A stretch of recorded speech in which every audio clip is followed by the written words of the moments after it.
Call the meeting to order. I'd like to begin by acknowledging that we are a Treaty 1 territory in the traditional homeland of the Métis Nation. I'll introduce the panel members. To my left, Carrie Linkletter, and to my far left, Lynn Nesbitt. The assessor today will be Kem Wong, and our secretary today will be Huda Aziz, and I'm Marcel Larondo. I'll be chairing. We'll be hearing applications for revision of the assessment role in accordance with the Municipal Act. The matters for which revision is requested have been described in each application, and we will limit the discussions to those matters. The statements that applicants or the assessor make at this hearing are sworn testimony, and anyone speaking to the matter must be sworn in. Be advised that comparisons of assessment of properties are not considered evidence of market value by the Board of Revision. The Board of Revision is appointed annually by Council and independent of it and the City Administration. It makes its decisions on the basis of the evidence provided at this hearing and issues a written order that will be mailed to all parties as soon as possible. Please note that the Board's decisions with respect to an application may be appealed to the Manitoba Municipal Board if the matter pertains to assessed value or classification, or the Court of Queen's Bench if the matter pertains to an application of exemption from taxation. Should you wish to appeal, information on how to do so will be included with the board order. With respect to the hearing process, I will confirm the matters to be addressed with each applicant following the swearing in. We will then have the assessor's testimony followed by questions that the applicant may have, and then the applicant's testimony followed by questions. Each side will have an opportunity to summarize if they wish. Once all the evidence about an application has been brought forward, the applicant may leave. The process will repeat for each item on the docket today, and the session will close after the applications have been heard, and the board will deliberate in private and make its decisions. You will receive the order by registered mail as soon as possible. As information, all public hearings are live stream recorded and will be part of the public record. Please swear them in. And if I could make sure everybody's cell phones are on silent, that means the little red thing says stop. Would you like to affirm or swear in? Perfect. Please Right. state your full name. It is stuck with you. And do you Stuck affirm with the me. evidence you're about to present is the truth, the whole truth, and nothing but the truth? Yes, I do. Thank you. Would you like to affirm or swear in? Swear. Okay. Please state your full name. Henry Dupont. And do you swear the evidence you're about to present is the truth, the whole truth, and nothing but the truth, so help you God? Yes, I do. Thank you. First property on the agenda tonight is 300 Bowman Avenue. When you are ready, Ken. Subject property is 300 Bowman. The roll number is 020-002-26000. It's a residential apartment block that's 2 stories high. It was built in 1964, but we have an effective year built in 1965. There are 4 units with 4 outdoor parking stalls. On page 3 is our income valuation summary. Use average rents of $821 to get a potential income of $39,000. Use a 2.6% vacancy to get an effective gross income of $38,000. And use a 56% expense ratio to get a net operating income of $16,000. At the 4.8%, we have an estimated market value of $345,000. So $86,000 per unit and about $70 a square foot.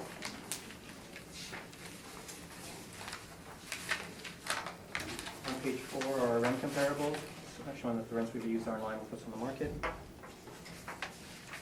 On page 5 is a summary of the income and expenses provided by the owner. Their estimated annual NOI is about $16,000, which is in line with what the model is estimated at $16,000.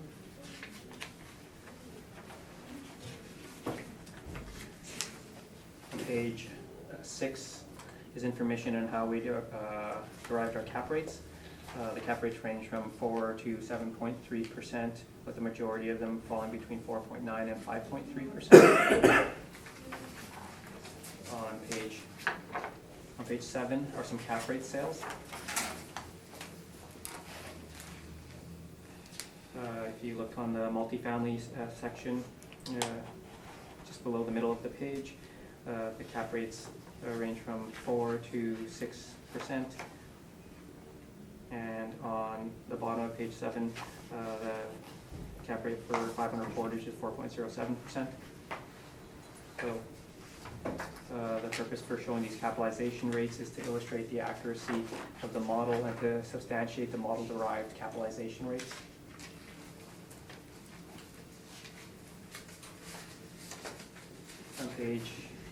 On page 9 is a picture of the subject property. with its location.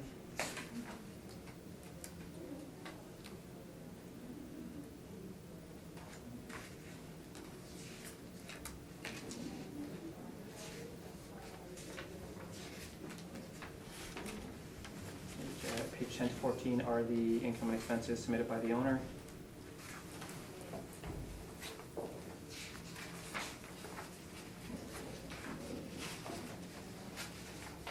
And page 15 are market rents from CMHC.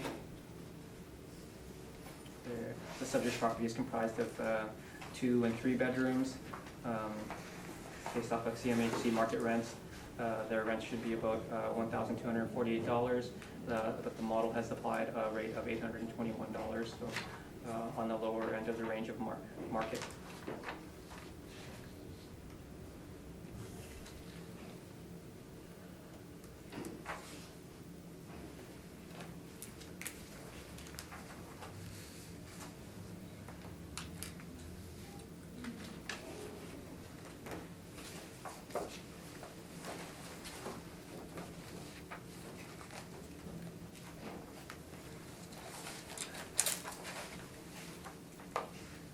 When you look at the actual performance of the subject property, it supports the model, and I ask that you maintain the assessed value at $345,000. Questions, Henry? Yes, for your cap rate, you have 4.8%. Is that because it's smaller suites or smaller apartment block have lower cap rates? Yes. So what's the age or size of apartments that before it changes in cap rates? Do you know? Might be, I think it's maybe 8,000 square feet. Oh, you go by square footage. So if it wouldn't be for the square footage, you would have 5.2% for this age group? If it was larger, yes. Do you have any cap rate comparables for the small apartments under 8,000 square feet?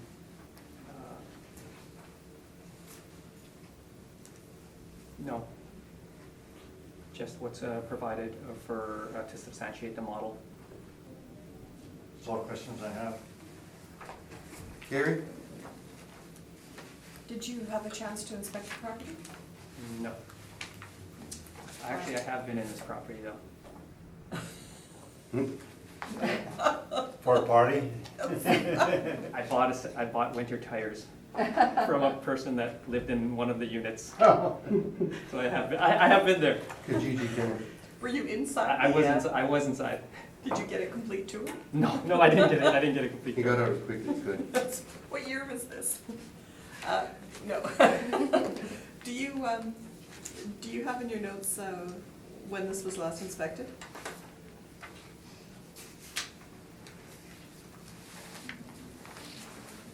I don't believe we have any. No. That's all my questions, thank you. Lynn? So I see that the actual year built was 1964 and there's an effective year built of 1965. So that's not a whole big difference, 1 year. I guess it's pretty much in, would you say it's still in its original condition for the most part? Or Yeah.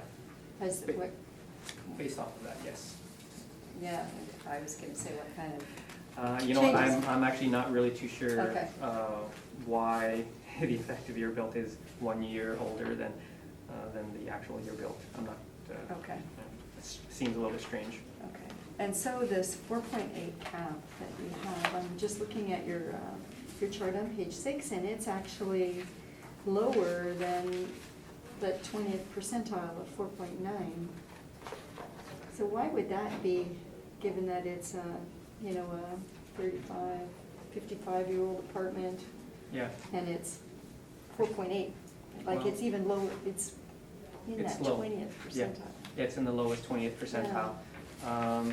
I think you may have heard this before, but a lot of people talk about the upside of a building, and it's like there's no upside, so you have to use a higher cap rate. In some of, I guess maybe what we found in some of the smaller units is that there is upside, and in a lot of the smaller units, and And that sort of seems to be bearing out in some of the lower cap rates that we're seeing in the smaller apartment buildings. Can you explain upside? Okay, it's just like if say maybe it's a smaller, a little bit easier to get into, they can, if it needs improvements, they can make those improvements, they can invest some money into it, take the property out of rent controls and have rents that are Okay. substantially higher. I see what you're So that's like the upside, and that's what I guess a lot of people are talking about.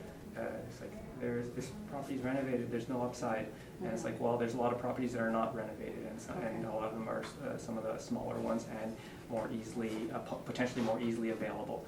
This is just based off of the information that I know. I don't have any sort of actual sales experience with it, but to me it kind of makes sense that the smaller units are more accessible to a person like myself who is looking to maybe get into real estate, and so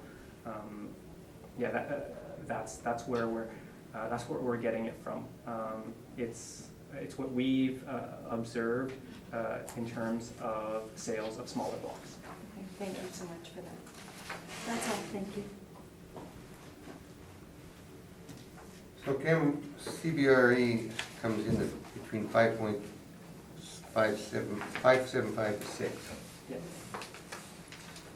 They use a different model to come up with that, or, Well, their data's so also they got more data than you do? no. I'm saying that their data is probably very different from our data. So basically, they're calculating their cap rates based off of the data that they have, and maybe for the purposes that they're wanting.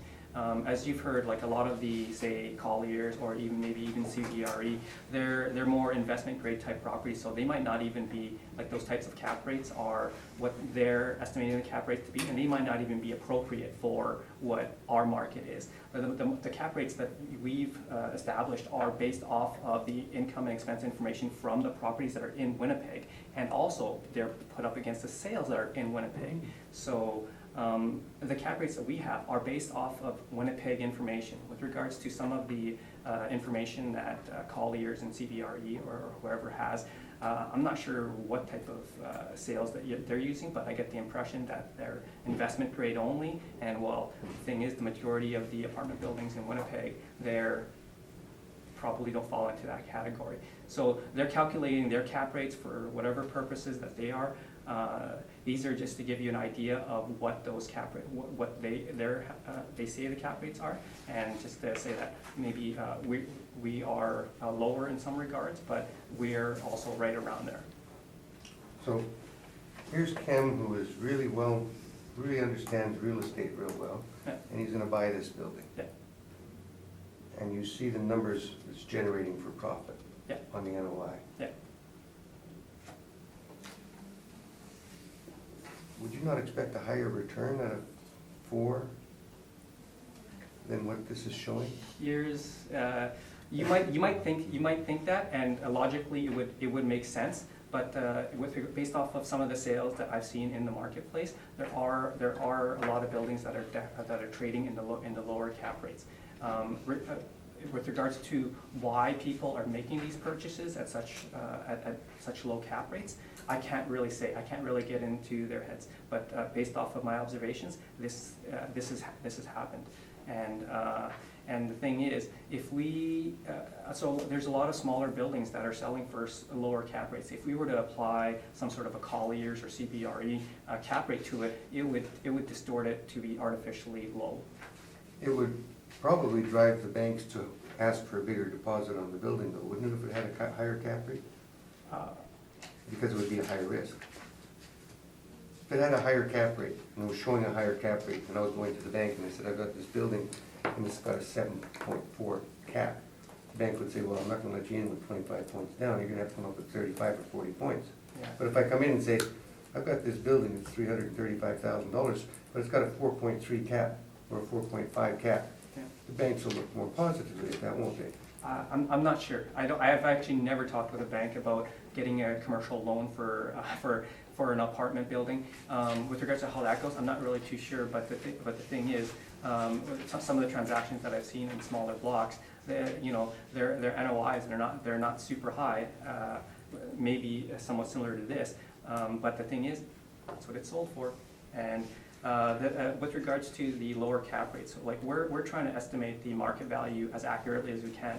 And from what I've observed, applying some lower cap rates against some smaller properties, they actually do estimate the value of the property fairly accurately, because the smaller blocks, they tend to have smaller NOIs. And like I say, if you applied a higher cap rate, the value would be, I would say, artificially low. And so what we're trying to do is we're trying to estimate the market value as accurately as we can. And with the cap rates that we've established,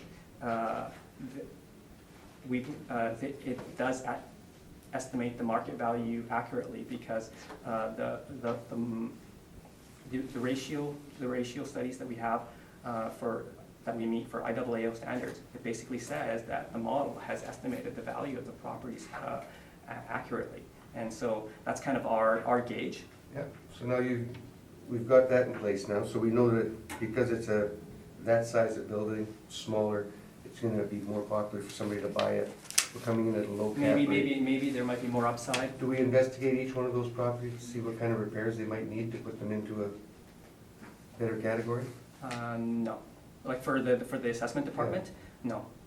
We don't look at that. No. We don't go that far. We just. If all of a sudden we found out that the building needed $100,000 worth of work and was being sold, would we look at what the cap rate would be then? No, we definitely don't get into that much detail. We just try to do as much due diligence as we can, and we include the sales that we feel best represent the market. Okay, so you've given us a total on page 7 of multifamily, 4 sales here Yes. for us to Five, gauge it on. 5 and 6. Yeah. 6. So, but there's only really 2 of them here that would probably fall into the mix, right? Yeah. The thing is, I guess they're there just for you to see, to give you an idea of what something might sell for, what the cap rate might be. But the main reason that it's there is to substantiate the accuracy of the model, to say that, like, the cap rates that the model has put out is in line with what's on the market. That's the main reason. So how much is the compression from last year then? Because your cap rates have dropped from last year. What's the compression? I don't know for sure. Like the compression, the overall compression might be very similar, but the range has gotten bigger. Meaning the lower end of the range has gone down to 4, and the higher end of the range has gone up to 7.3. So the range has gotten bigger. Compression. I don't see a 7.3 here on your page 7. Oh, on page 6. On page 6. Oh yeah, okay, over there. Yeah, this is just a small. This is just a small sample. Yeah.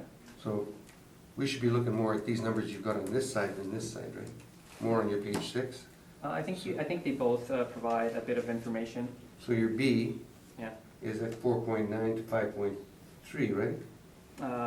The majority of the properties fall in the 4.9 to 5.3. Yeah. So this one falls Well, a the little. majority falls into the 5.3, 20% falls into 4.9. Yeah, yeah. See, from. So which ones fall into the 5.3? What type of building falls into the 5.3? All buildings. Even this one could have? What would have caused this one to fall into that 5.3? If potentially if it was a bit bigger. So- I don't know where the cutoffs are, but it is like all the properties are they're treated consistently. And by the way, I'm only gonna do this once, okay, we're doing it once for all the properties. Well, I understand this has been what's been happening, so I'm perfectly fine with trying to answer the questions. I've been doing this for just a few years, and I still have all these questions about cap rate. Can you believe that? No, because it changes every cycle. That's right, but sometimes we're not getting the answers Yeah. on why they changed. And that's the Well, next question. Why did it drop? What was the cause of the compression? The sales prices have gone up. I mean, you know, we can talk about compression of cap rates. Yeah. We can talk about compression of cap rates all day long, but the fact of the matter is the sales prices have gone up. And so if maybe the operating incomes didn't change that much, then That would drive up the cap rate, wouldn't no, it? that would drive down the cap rate because the sales price is higher. And so, and the NOIs are maybe just a tiny bit higher. But the risk is greater. Yeah, listen, you can look at it in, Well, you have to look at it as far as a market, don't you, to see what the risk is?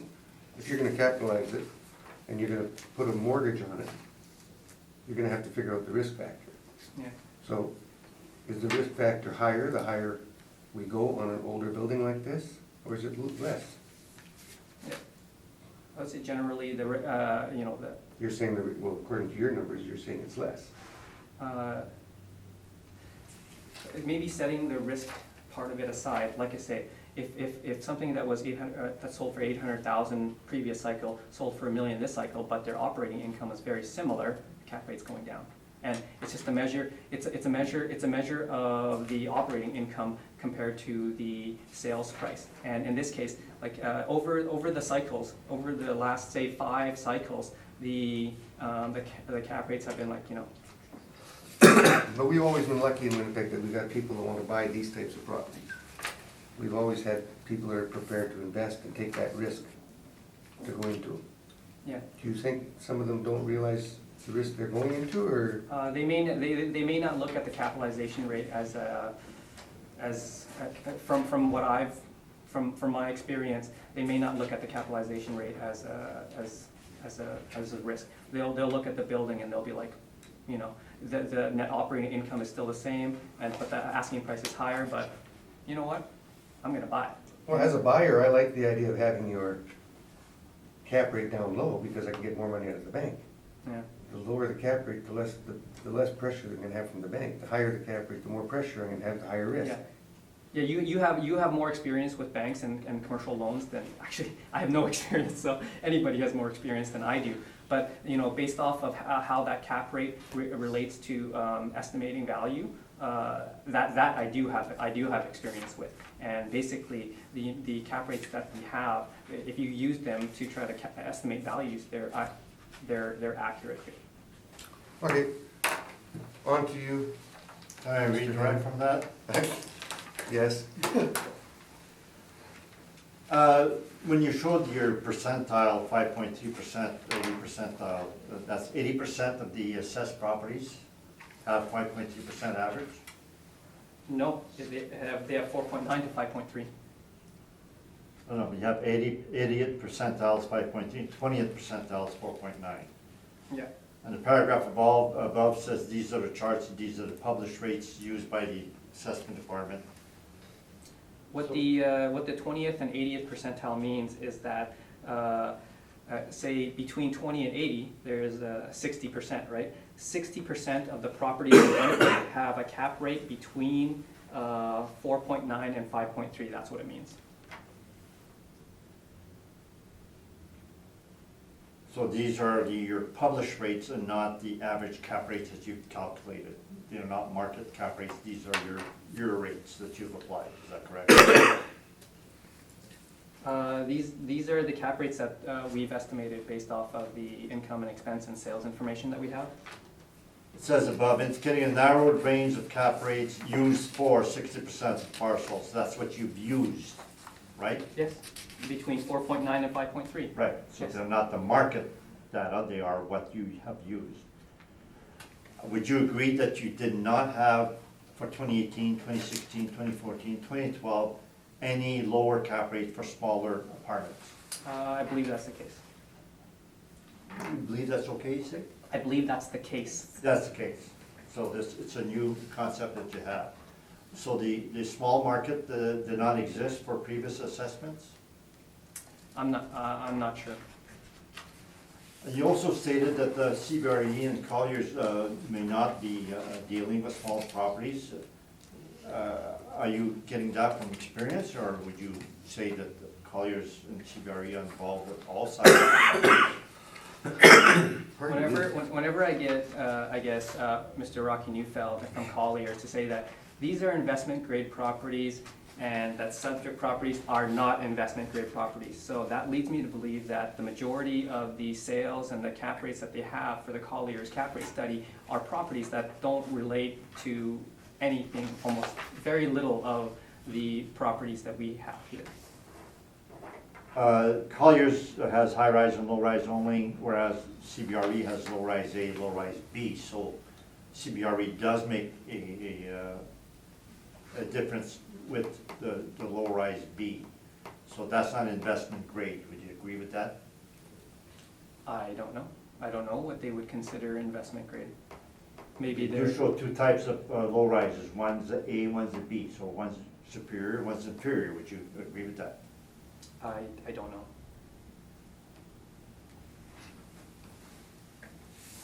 That's all questions. On with your presentation, sir. So, rebuttal and assessors cap rates.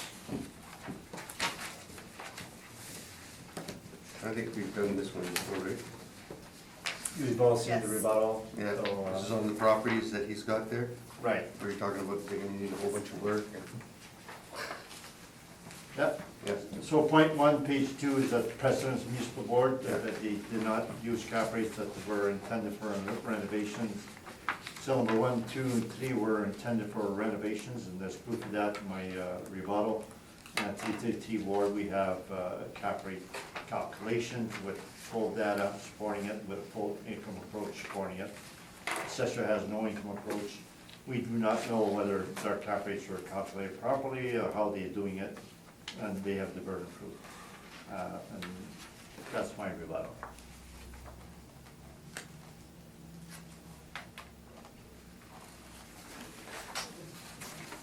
Any questions on his rebuttal?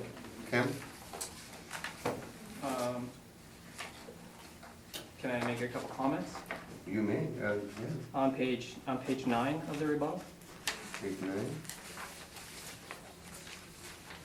on the, I got 7. oh, Oh, there's no 8, this one. yeah, the bottom page 9. This one, right? Yeah. Yeah. Do you see the underlined section in the second paragraph? Yeah. In the middle part of that, it says the board does not accept that any intention to renovate should disqualify a property sale. And so even if the property was renovated afterwards, we don't know what they're, like, prior to the sale, we don't know what they're gonna do with it. What we do, the only thing we do know for sure is what it sold for and what the NOI was. And so to try to guesstimate what they may or may not do with the property is might be difficult. Might need a crystal ball.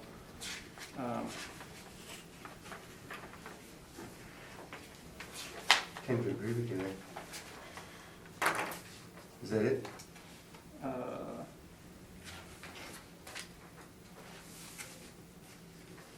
The crystal ball, then.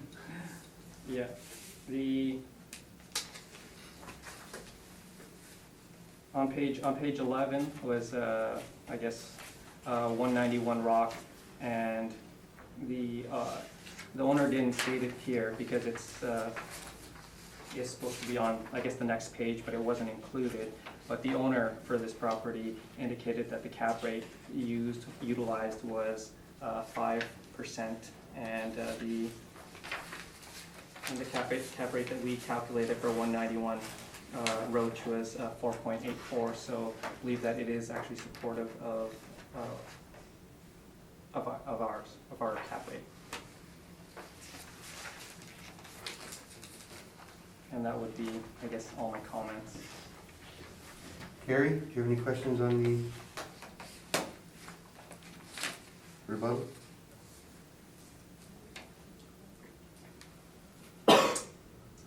No. Lynn? No questions. Neither do I. Let's move on to your presentation, please. I'd like to present the cap rate study, which would be for all properties here today. It's at the bottom of your plan, you got it already? Can't read? On the bottom of your plan.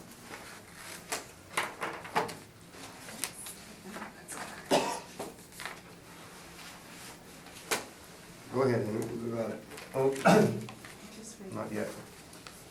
Take the two bottom pieces, there's one that's for apartment the rehab, and the other one is the cap rate. Got it. Got it. Page 3 is the summary, the comparable. Now, I don't show it here, but Colliers was the agent for 210 St. Mary's, 11 units. Colliers was the vendor for 512 Balmoral, 28 units. Colliers was also for 277 Langside, 333 Ward. Century 21 was for 215 La Vérendrye, CBRE was for 100 Southview. And Colliers, page 25, you will see their pro forma. So they were involved with that. Colliers is involved with all sides of apartments. But I do agree that their cap rates that they quote are mainly the investment grade.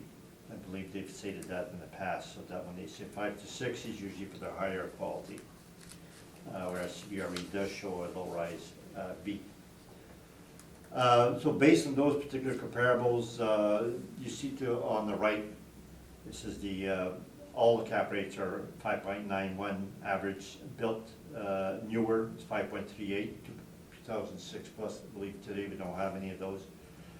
And cap rates for 1966, 1974, 6.15, we have 5 sales.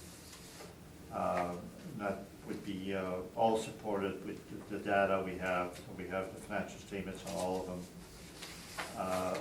And the 333 Ward, the owner stated that they bought it for a much higher cap rate. We do not rely on the owner's statements. Page 57, the owner stated, we bought it for 5.44, but we calculated at 5.13. So when owners or purchasers indicate the cap rate, that's not market evidence. We don't come here with what other people say, that's an opinion, they don't show how they arrive at it, and therefore that's not allowed evidence. So on that one, we have an owner that says much higher cap rate, we don't use that. That's my submission on the cap rate. Cam, questions on the cap rate?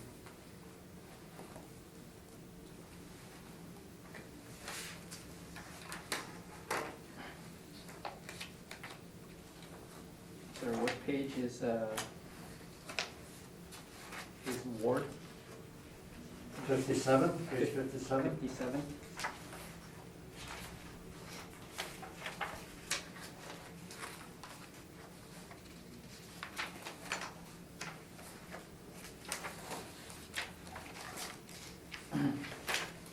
Words on 57?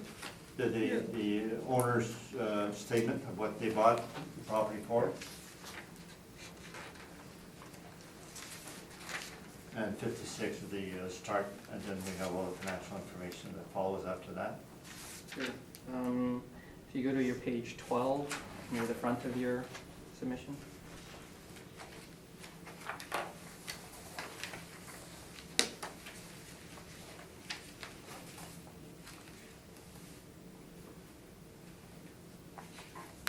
So you stabilized for the effective gross rent, you stabilized at 1,571,000. Is that correct? Page 12? Page. Oh, the line 8, yeah. Yeah. And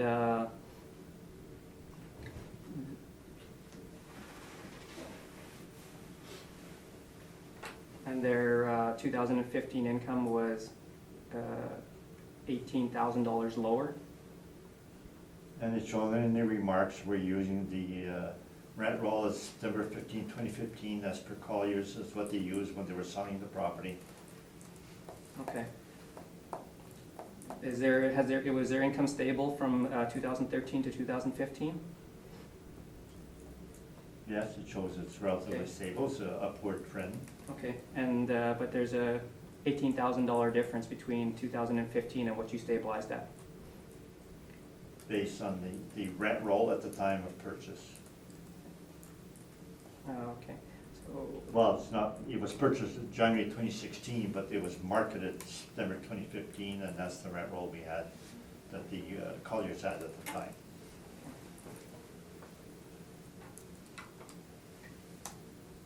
and for your line 25 of your waste and snow removal,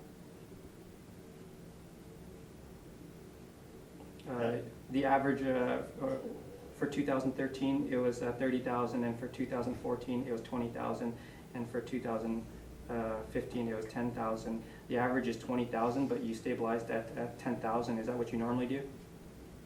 When there's a downward trend like that, and when 30,000 for waste and snow sounds pretty high, then we would stabilize the same way. But there's about a 10,000 difference between, say, the average and what you stabilized at. And the judgment call I done by using the latest year, 2015, is a proper judgment call to be done. We don't always use 3-year averages for different things. We use the actual year for utilities, insurance, etc. Okay. That's a normal way of doing things. So if you had used their actual income and if you had used their average waste and snow removal of $20,000, would that make a difference in the net operating income? Of course, Okay. And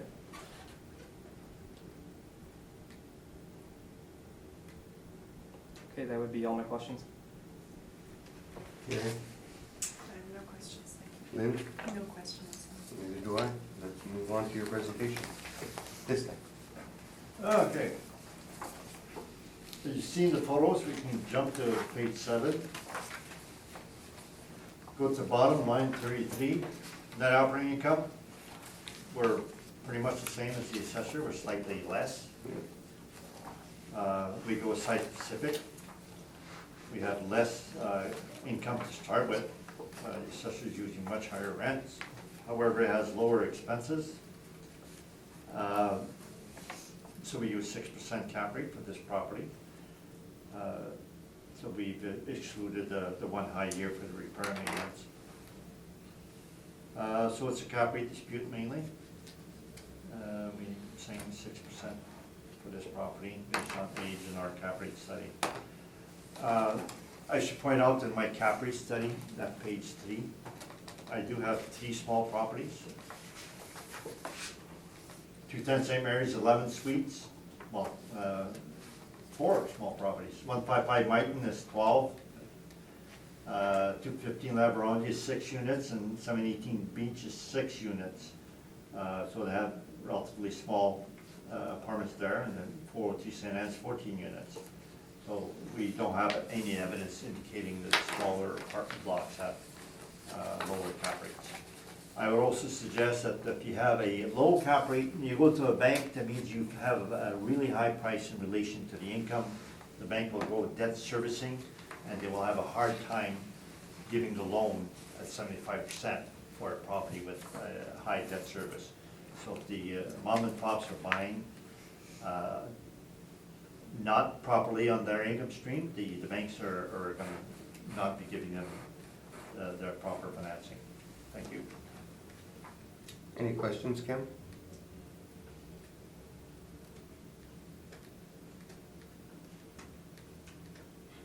Have you ever seen an apartment building, I guess, sell for $265,000? Oh, I'm sure there is. Okay. That would be all my questions. Lynn? No questions. Carrie? Yes, Mr. DuPont, did you have a chance to inspect this property? No. Any of your colleagues? No. You didn't send anybody out? Okay. Did you speak to the owner about the condition? No. Okay, that's all my questions.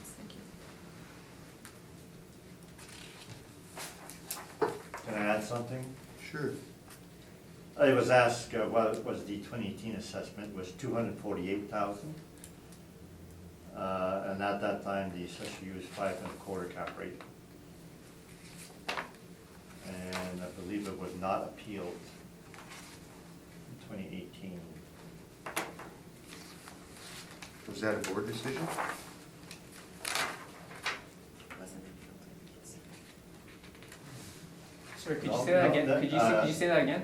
No, I might be wrong here. What did I have here? I have the, as of 5/24/2017. Oh, that's 2016, sorry. Okay. That's 2016.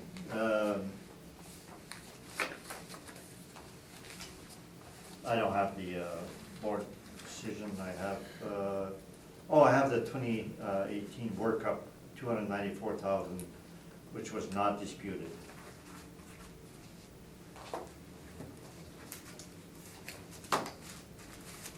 Sorry. Yep. Mr. Dupont, what was the cap rate on that, on the 2018? Oh, the assessor had 4.8. No, sorry, I'm looking at 2020 now. Yeah, that wouldn't be the case for 18. No. Okay, I got too many sheets here. Would've been real 2018, the assessor had 5.25. Okay. What did it settle at? We accepted it, There was no appeal. there was no appeal. Oh. Came to an agreement. Well, yeah, I have a 5.75 pure cap rate that I had, and I said the net income was higher than the assessor. So we did not appeal it.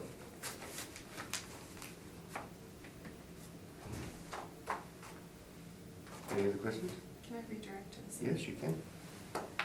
Mr. Wong, you had earlier made a statement that cap rate has compressed because prices have gone up. Do you have any evidence that prices have gone up? No. It's based off, I don't even know if our average cap rate compressed or not, so I can't even say that for sure. But it just as an explanation for the compression of cap rates is what I said. And there, The prices yes, have gone up? yeah, with regards to the prices of the market, there, in my view, there's no question that the market has been consistently going up for the past 15 years. Depending on who you ask, some people might say otherwise, but based off of the trends that I've seen, it's been pretty much upward. And that was just as an explanation that if the market is going up, that means the values are going up, and maybe the operating incomes aren't going up at the same rate, so cap rates are going down.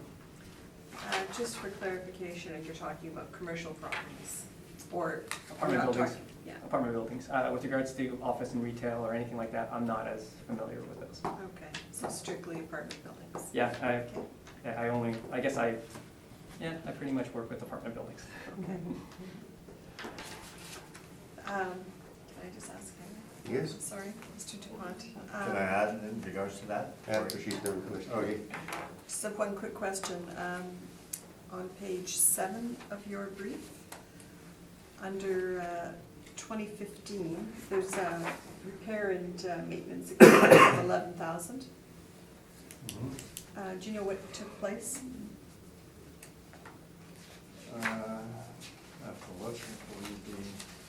They just give the questionnaire, the handwritten questionnaires, and they had just the one item. 2015, August 31st, 2015. They just show 10,872 plus maintenance supplies 415, so they don't give a breakdown. Okay, thank you. That concludes that matter. Let's move on to the next one. Would I be able to, I guess, just present some information regarding the Altus cap rate study? You haven't done that yet? No. You want to do that? Can I That's a add to rebuttal. a cap rate Hmm? based on questions? You're gonna be able to now. We're back to the cap rate. Yeah. Might as well do the rebuttal now and get it all over with. Thank you.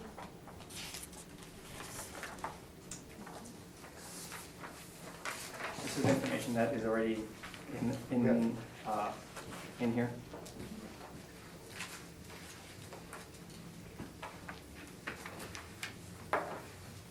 If you want to go through it. Sure. On the left-hand side of the chart is the repair and maintenance that is used in the properties for the Altus cap rate study. And the repair and maintenance averages about $629 per unit. And on the right-hand side are the subject properties in today's hearing, where the repair and maintenance figures are $1,393, with a difference of being of $764.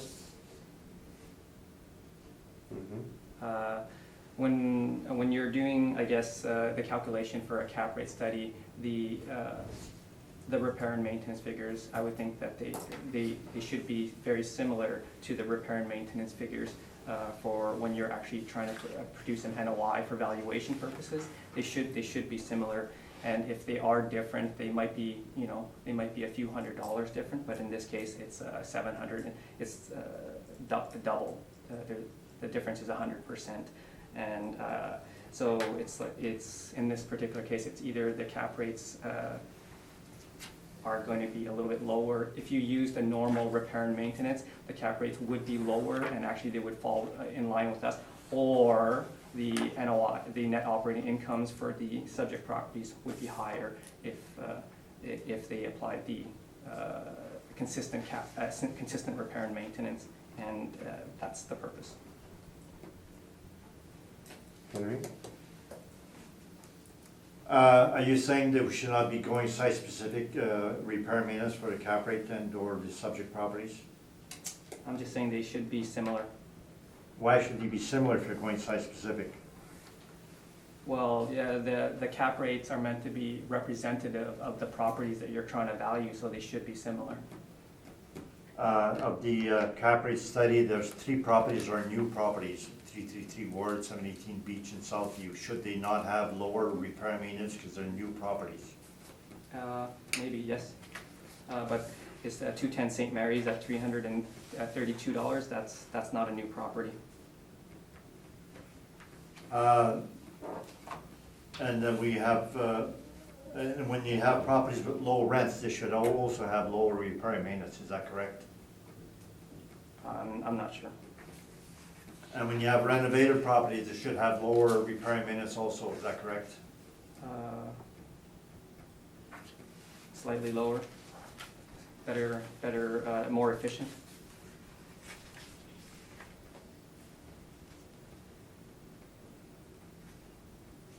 The subject properties, you show what they are. Will we stabilize that? Yeah. And are you saying we should average those at 1393 and apply 1393 for each of those properties? No. So why do you show an average then? What does it matter then? Oh, it's just to show that there's a difference between the average for the subject properties and the average in the cap rate study. When they should be similar. Why should the new property have similar repair and maintenance as these old properties here on the subject properties here today? Like I said, if you're using certain repair and maintenance for to try to establish a cap rate, you're trying to value properties that are similar. And so if you're trying to value properties that are similar, the repair and maintenance figures should be similar as well. Either that or the cap rate properties that you have are not representative of the subject properties here today. That's all questions. Are you gonna talk about your repair and maintenance now, or are you gonna save it for later? Seeing as you brought forward the repair and maintenance. Let's do it. Let's do it now. Okay, cap rate though. I'd like to go to page You 4. wanna go cap rate yet? Yeah, Your cap rate, my cap rate. page 4? I have improved the cap rate study over time, and now we have something new, which is the compression of cap rates, which I've addressed here. So at the bottom of page 4, we're showing interest rates. And on top, under a table, we show that the increase in cap rates of 0.25% per Colliers is due to increase in mortgage rates by 0.6%. So the mortgage rates are shown below. It shows the 5-year mortgage rates increased by 60 basis points or 0.6%. And page 86 of the Colliers report, under trends, it says with the increase in mortgage rates, that would affect the cap rate. Now the Colliers reports on top at the table, changed from low to high, they went 1/4% above higher. So they did not compress as to Colliers, they increased by 1/4%. And due to mortgages increases by 0.6%. So I believe there's no compression, it would be 1/4% increase or more because the mortgage rates increased by 0.6%. The repair maintenance study, which I don't have, can I borrow a copy? I have two. There it is. I had one that was submitted late and one that was submitted on time. It Really might have lovely. been in a different package, but anyways, Oh. I ended up getting both of them. I think it was submitted, but it was in a different package, and then this one was submitted after. But anyway, I have two. Have it got Kim's notes in there? No, there's no notes. What does BS mean?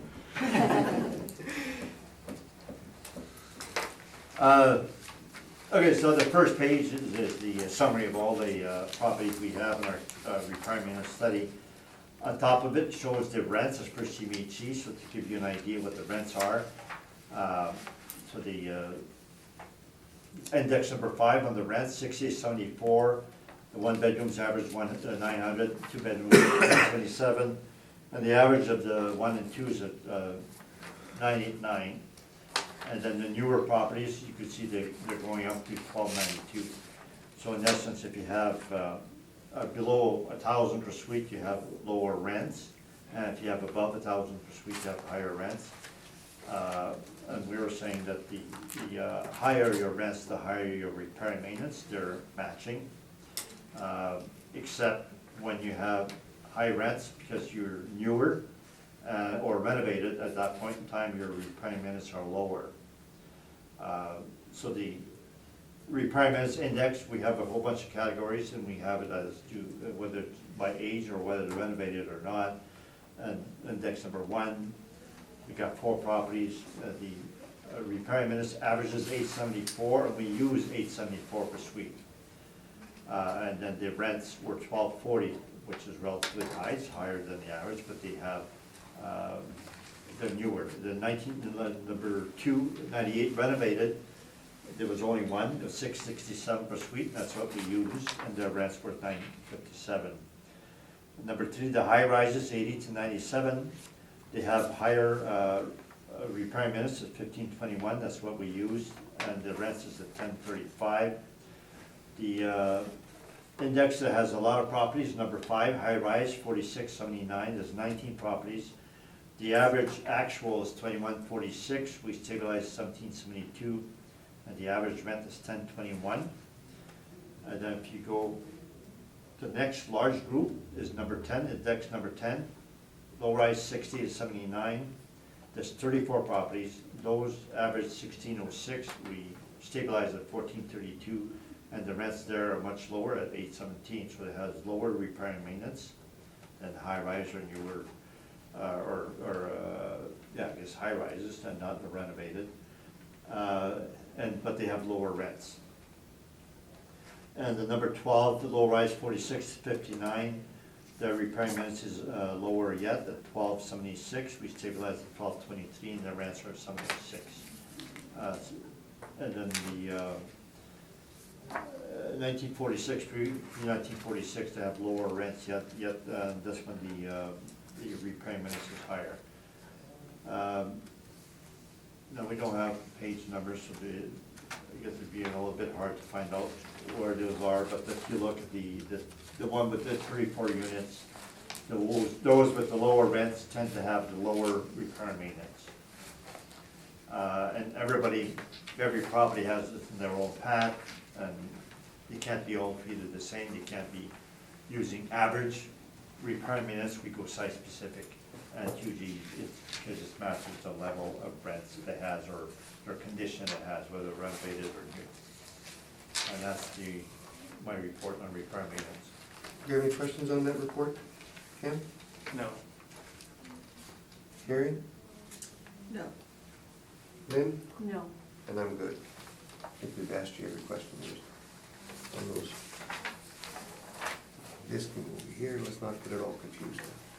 We're moving on to the next one, we'll get our papers straight. You sure? Okay. Huh? Sure we can.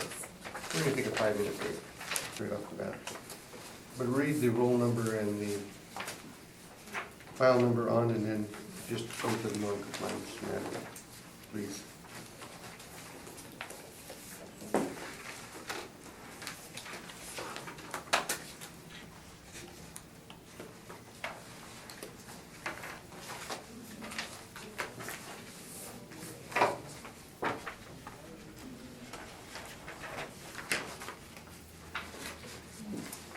The subject property is 161 Johnson Avenue West. The roll number is 140-828-19100. And we're seeking a non-cooperation on this property because if you go to page 10,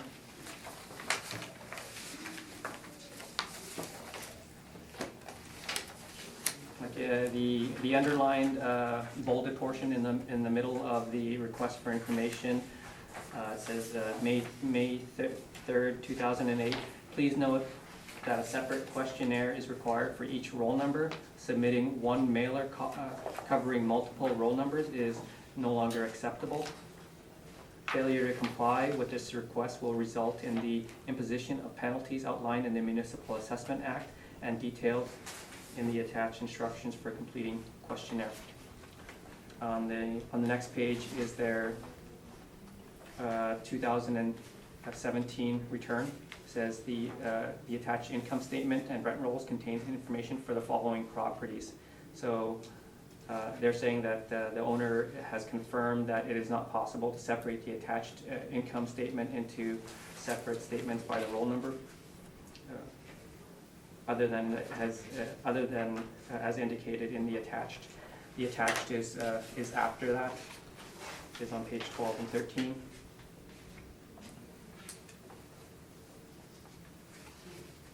So that's the income statement for all the properties that were listed on page 11.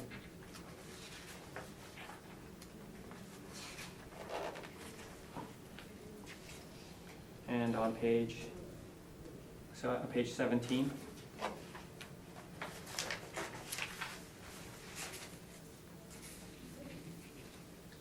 the schedule from the applicant's evidence for the 2018 Board of Revision appeal. You can see that the income and expenses for the subject property, 161 Johnson, on the right half of the page, it was separated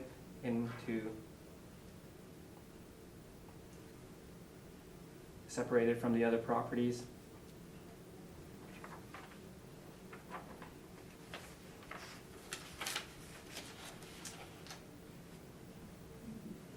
And also, like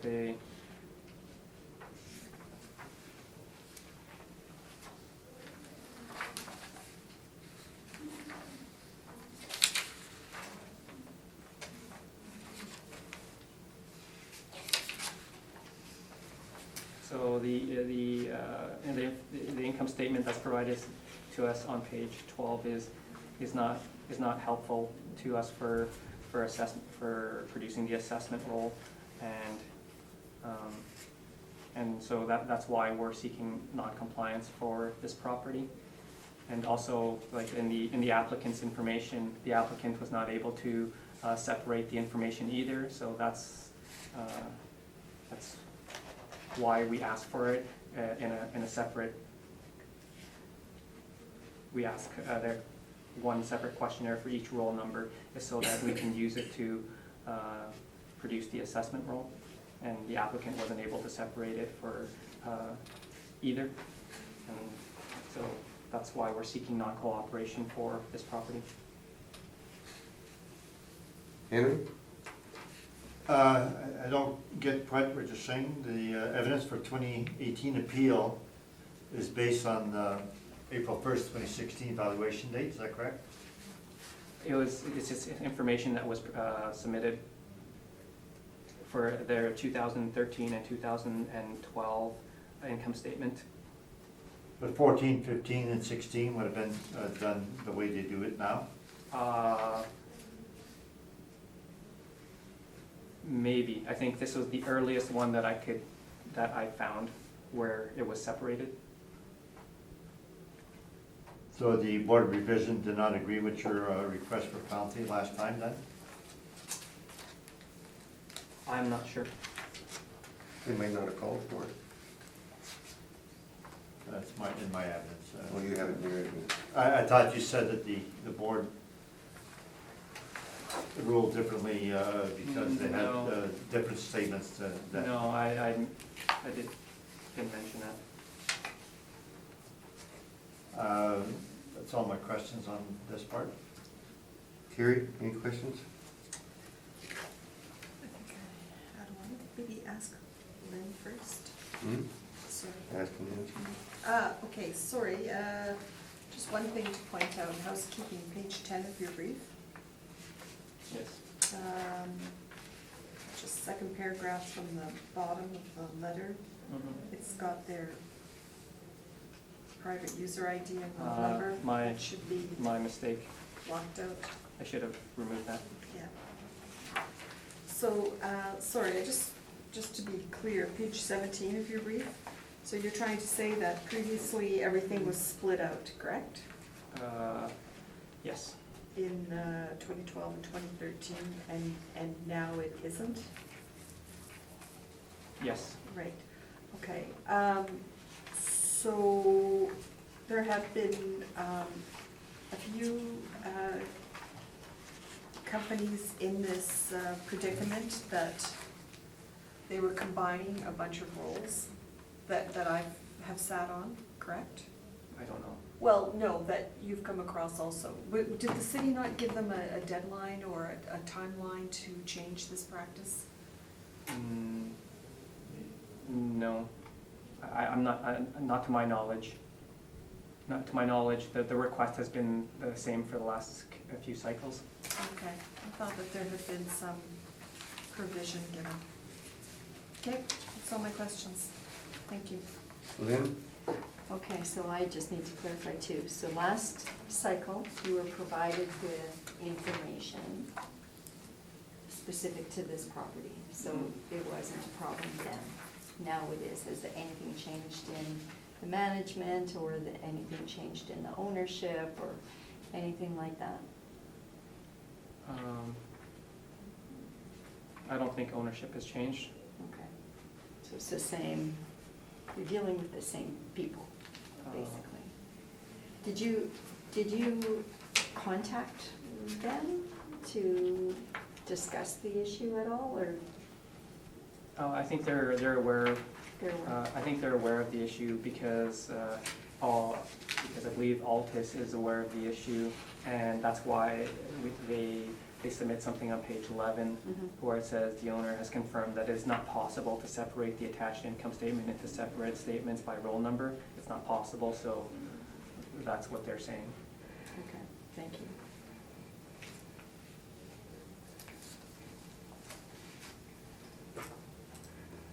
Candace, Johnson.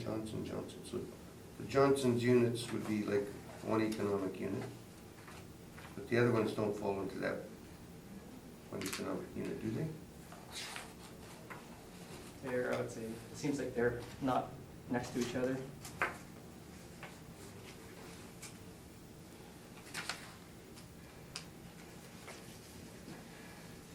We'll have to hear from Henry before I have any other questions. A redirect from that, would you agree that they did supply separate rent rolls? Because we show rent rolls in our brief and you don't. So you had the rents for each property? I can't say, I'm not sure.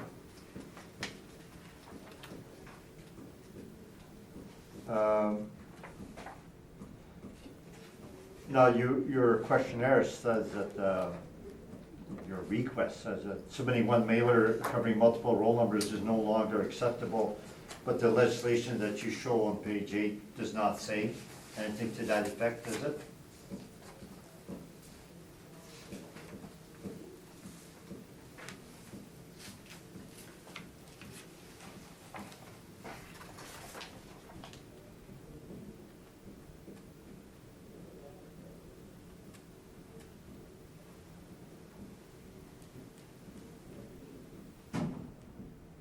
I don't believe so. That's all the questions now. I know, John, you're gonna say why we Why we shouldn't. should agree with you and not. You're gonna give us that evidence. Then we might have some more questions. Right, so page 10 of my brief shows Page part 7 of your brief, 10. page 10. That's the same part as what the assessor had, where it says it's not possible to separate the attached questionnaires. And then page 11, they show revenues for the different parts, and then they show building maintenance for certain buildings, and then the repair maintenance is shown under purple. There are some other items like cleaning supplies, waste removal, where we would have to divide by the number of suites to be able to apply to a subject. Now the page 14 is the rent roll that they have. And then there, again, that is separate. They have the address is 232 JA, et cetera, and then what we have in purple is the page 15 is the rent for each one. 15, 17, and 18, then if you go to page 18, we do the rents times 12 to get their rent. Now, page 19 is the board decision, where it says the request for the assessor for application 53 and 54.2 is denied, and they reduce the assessment. We appealed to municipal board on the cap rate. They had given it 5.75 cap rate. And page 24 is that was their 2018 submission, where they were asking for the penalty, and page 22, they showed the 2015, which is missing from Ken's report, and that's what they had for, the reference date was April 1st, 2016, that's what they had. And the board denied it. Now, page 23, it shows that what we had, we were not disputing the net income, we were disputing cap rate only. So the owner did provide the information, they did not separate it, the legislation does not specify that you have to separate it. And there's been rulings from municipal board saying that you cannot ask for data that does not exist. As for production of the documents, the assessor was saying, when we were trying to subpoena them, they were saying, well, that document does not exist. And so the municipal board has said over and over again, you cannot subpoena or ask for data that does not exist. So the data that they have is for all the properties that they have together. That's what they do. That's how they run their properties, and that's what they have given to the assessor. They have given the information. And page 8 of the assessor says the effect of providing no information, the word no is there, that you have no information. When a person fails to comply, so therefore substantial compliance, and it's not a total failure, where when there is total failure, we agree usually that penalty should be applied unless it was sent to the wrong place. So here it's not, the word no information is there, and it's failed to comply, which they have not, they have given information. So that's my arguments. Ken? In terms of questions, Yes? I have no questions. Carrie? No questions. Lynn? No questions. Actually, Well- sorry, On his page 10, the instructions are that they're supposed to complete the questionnaire.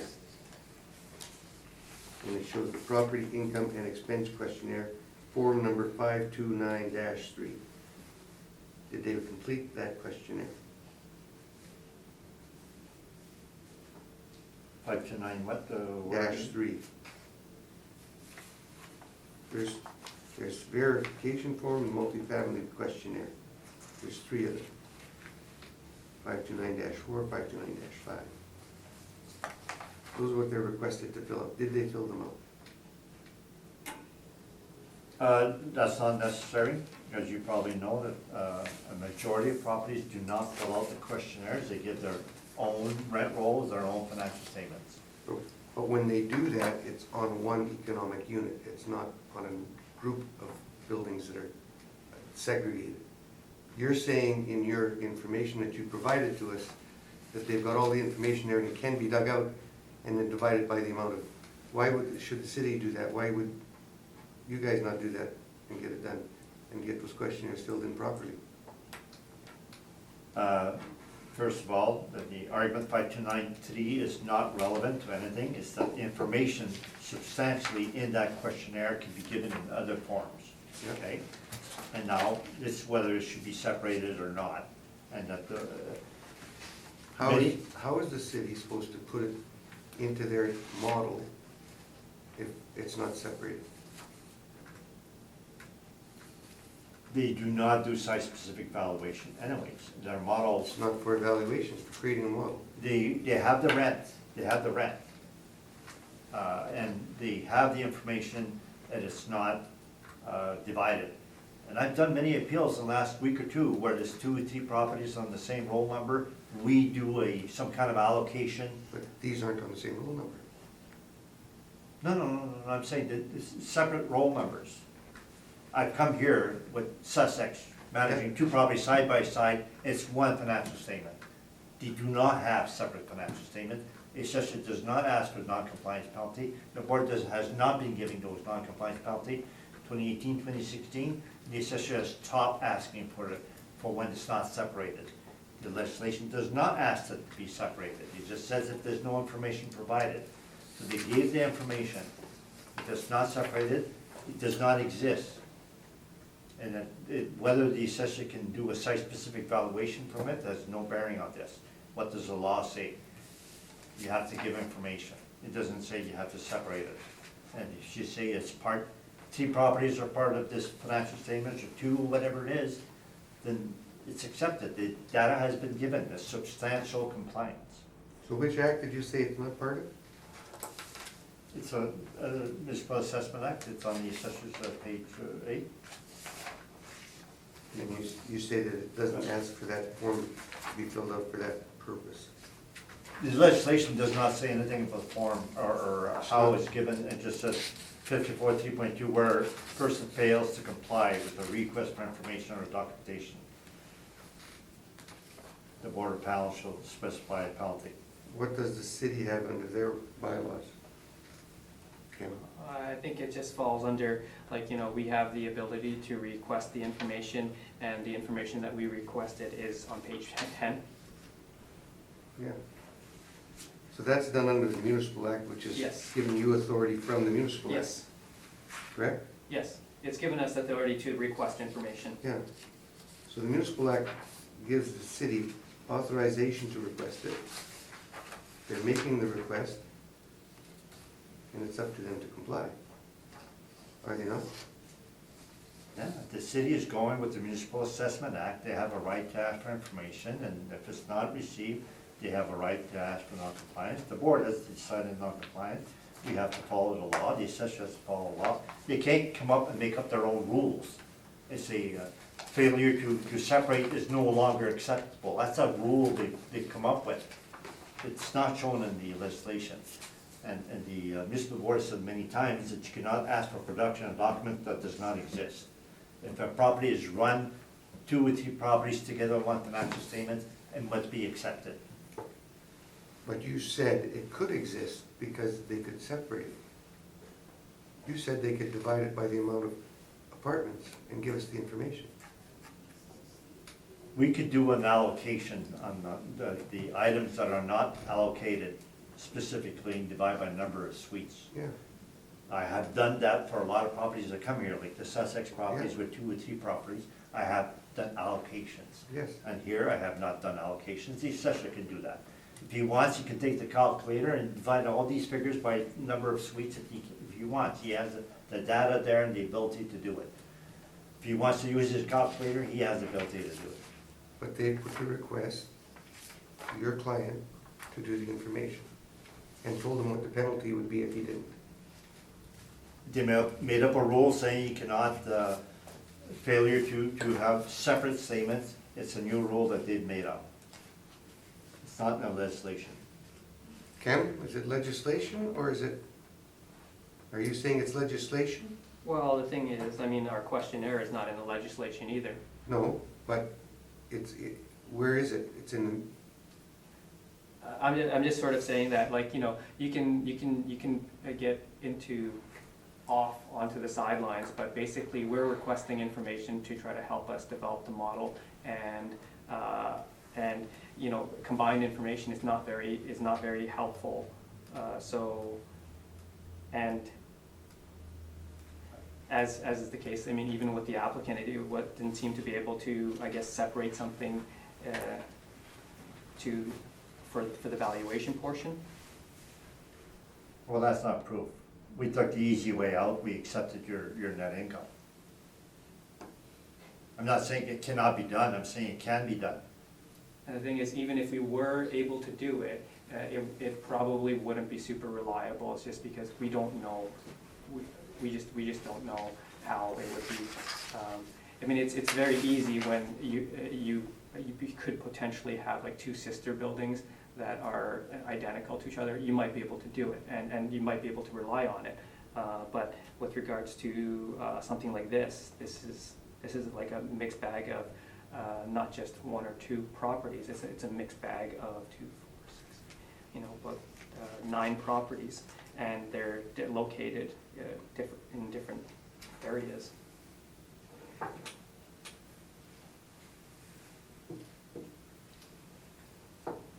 I guess in the end, can you point me to where you have authority to make that request in the act? page 8. What does it say exactly? On 16.1, the assessor may request that a person, including a crown agency or crown corporation who owns, uses, occupies accessible property, provide the assessor information or documentation that relates or might relate to, or that affects or might affect the value of the property being assessed, or that might be relevant to the assessment of the property, which, without limiting the generality of the foregoing, may include information for each year since the previous assessment respecting the sale of the property, the cost of construction, and the income and expenses to the use or operation of the property. It doesn't say properties.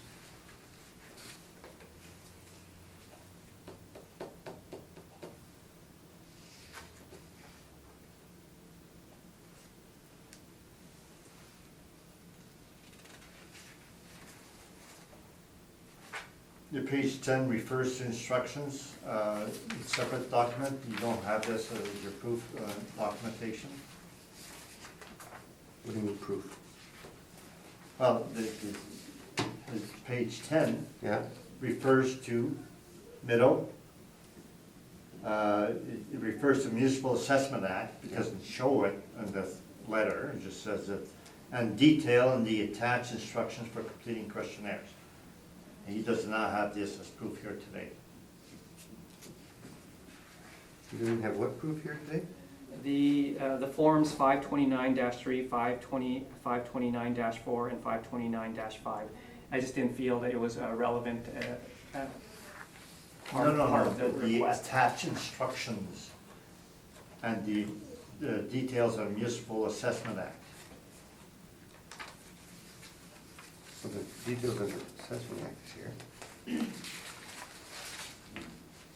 You brought the details on page 8. But that's not the instructions given to the owner, is that correct? That's your, what you show for your reports, but what did you give to the owner? Yeah.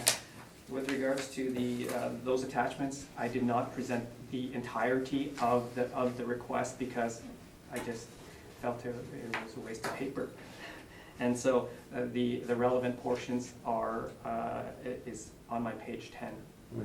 We've all seen the sheets. Yeah, it's pretty, it's not like for some property owners, we only send one sheet. It's, we do send the entirety of the mailer for property owners. Well, we can't debate the attached instructions because we don't know what these instructions were.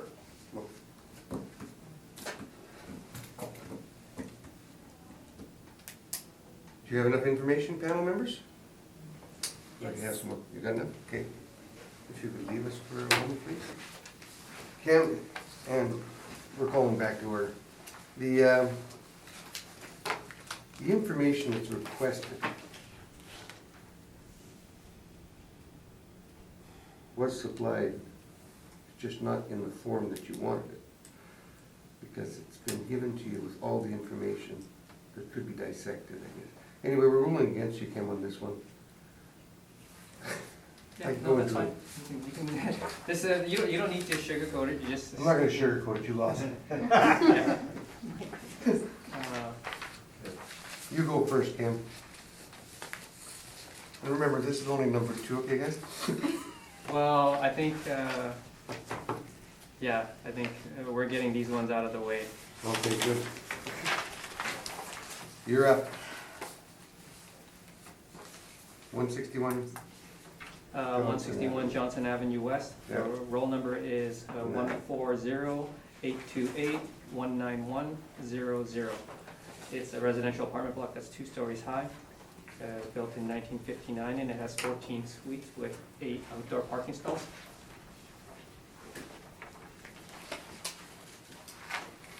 And on page 2 is a sales history of the subject property. There's a $1 sale with a sworn value of $840,000. On page 3 is our income valuation summary. We use average rents of $709 to get a potential income of $119,000. We use a 2.6% vacancy to get an effective gross income of $116,000. And we used a 49% expense ratio to get a net operating income of $58,000. Kept at 5.1% for an estimated market value of $1,155,000. It's $82,000 per unit. On page 4, our rent comparable, showing that the rents we've used are in line with what's on the market. On page 5 are some expense comparables. Shows that the 49% that the model is applied is in line with the market. On the bottom, on the second chart on page 5, is the rent roll for the property. Their average rent is $748, whereas the model is applied $709. So the model is a little bit lower here. Which page is that on? On page 5. Sorry, on the second chart on page 5 is the rent roll for 161 Johnson, and their average rent is $748, whereas the model is applied a rent of $709. So the actual rent supports a higher potential income.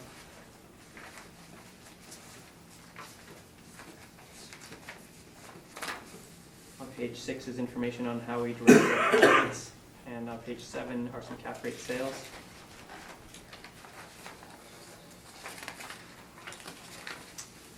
On page 9 is a picture of the subject property with its location.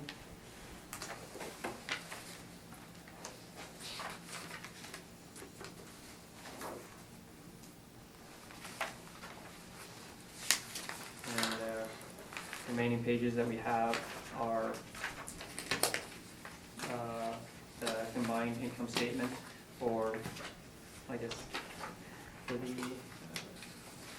for the 9 properties.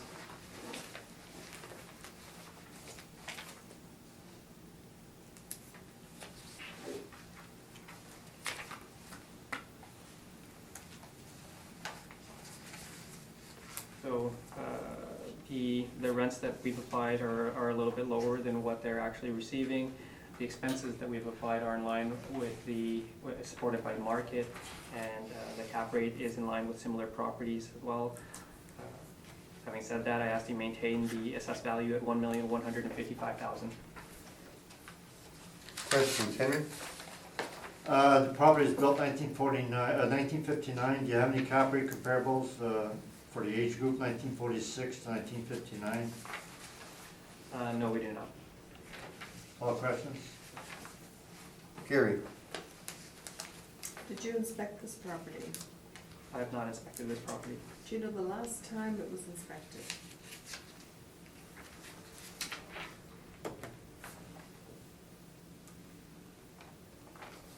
No. I do not know. Okay, so you cannot speak to the condition of the property. No. And again, you are following what you had previously stated about this compressed cap rate at 5.1 on a 60-year-old building? Yes. Same thing if it was, like this one's 12,000 square feet. If it was smaller, the Right. cap rate would be a little bit lower. Okay. Do you have any information on the sale? You've got listed on page 2, you've got $1, so I'm No. assuming it's not arm's length. Just what it is just that their indicated their sworn value is $840,000 in 2012. Okay. Thank you, that's all my questions. Lynn? No questions. So you didn't supply the rent roll, but you did have it, because you got the numbers here, right? Yes, Page five. correct. But you didn't supply it I didn't with the supply it. information that they had sent in. Yeah, I didn't supply it. Is there anything else that you might have missed? I guess I didn't, it's not that I missed it, I knew it was there. It was just a lot of pages with a lot of properties that weren't related to the subject property. And yeah, that's I mean, if it's preferred that I would include, maybe if I could try to find a couple of those pages and include it, maybe exclude the other properties or not, I can do that for next time. But this is, that's what I gathered from the rental.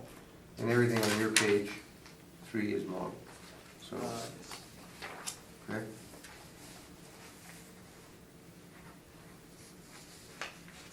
It's all long with it. I believe so, yes. On with your presentation, Henry. Page 6, cap rate. So we give a summation of the cap rate, so that for 1960-74, we have a 6% cap rate. The previous age group, 46 to 59, we go 6 1/4. Our cap rate study, if you remember, the first comparable, 210 St. Mary's at 6.26 cap rate. So that's what we're going for, and it's older. And we have, I believe, 5 comparables for the age group 60-74, for the 6%. So it just makes sense that it'd be 6 1/4 for 1959.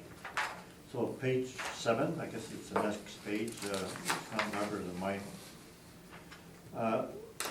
We do show the rents, line 1, and then there's 12,000 in discounts. Once we have that, we get rents of 111,000 and the assessor is 119. So we accept that, even though the actual rents after discounts is lower than the assessor. And we don't know exactly what the expenses would be if we were doing a site-specific stabilization, so we accept the assessor's NOI, so it's not disputed. So we come here today, it's not disputed. The only thing disputed is the cap rate. And we use 6 1/4, so we get 942,000 in value from the cap rate dispute. Thanks. Tim, questions?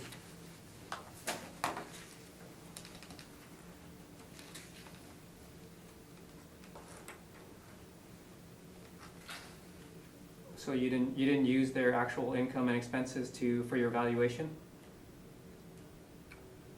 You see my report, I show the actual rents, and I show the discounts, and I have the actual rents After discount is lower than the assessor, but I still use the higher assessors than I accept the assessors, NOI, and AGI. How did you calculate the discounts? It's in the rent rolls.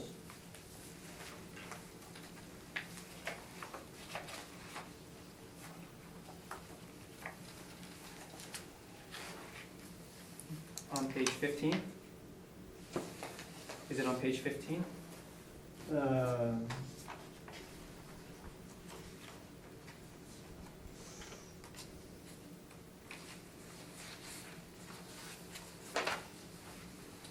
Page 15 is one at the bottom, 994 caretaker. Then there's another one, On page 16. 16?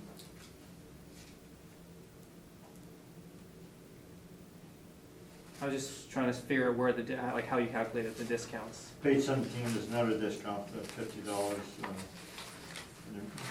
towards the bottom.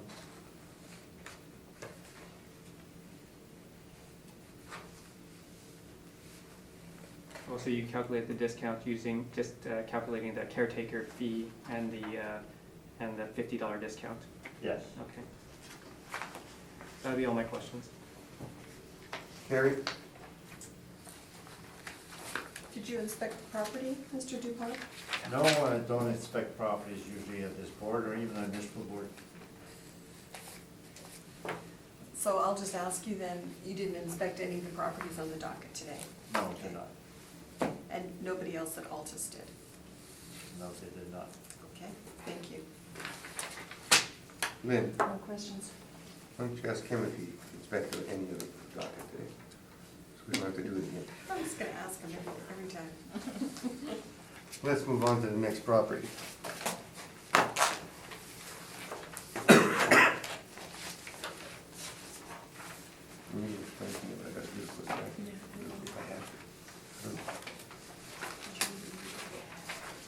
Yeah. 327 Johnson. Ken, when you're ready. Subject property is 327 Johnson Avenue West. The roll number is 140-828-79000. It's a residential apartment block that's 2 stories high, built in 1971, and has 6 suites with 4 outdoor parking stalls. On page 2 is the sales history of the subject property. It's a $1 sale with a sworn value of $360,000 in 2012. On page 3 is our income valuation summary. We use average rents of $784 to get a potential income of $56,000. We use the 2.6% vacancy to get an effective gross income of $55,000. And we use the 49% expense ratio to get a net operating income of $27,000. Kept at 4.8%, we have an estimated market value of $581,000 to about $96,000 per unit.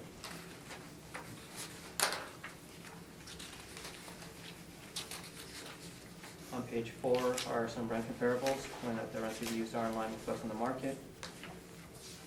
On page 5 are some expense comparables, showing that the expenses that the model has applied is supported by the market.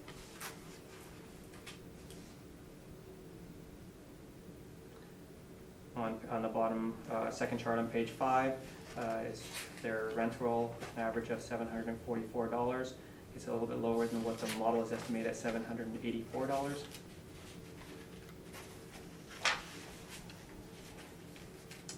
Page 6 is information on how we derived our cap rates, and on page 7, some cap rate sales.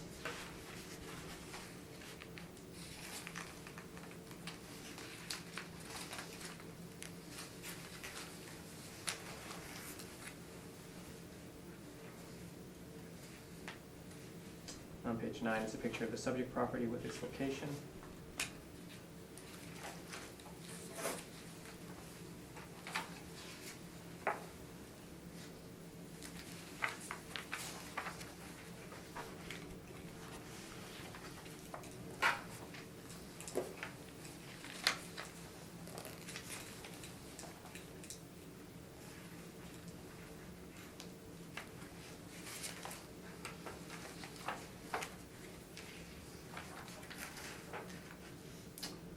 So like the rents that the model's applied is a little bit higher than what they're actually getting, but it is in line with the market. The expenses that we've used are supported by the market, and the cap rate is also in line with the market, so I ask that you maintain the assessed value at $581,000. Henry, question? No question. Carrie? Did you inspect this property? I did not.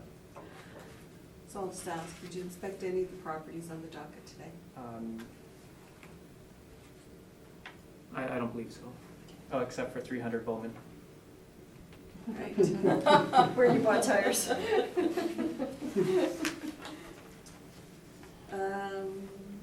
Do you have any information on page 2 of your brief on the sale? No, just what's there. And just once again, page 6 of your brief with your cap rates.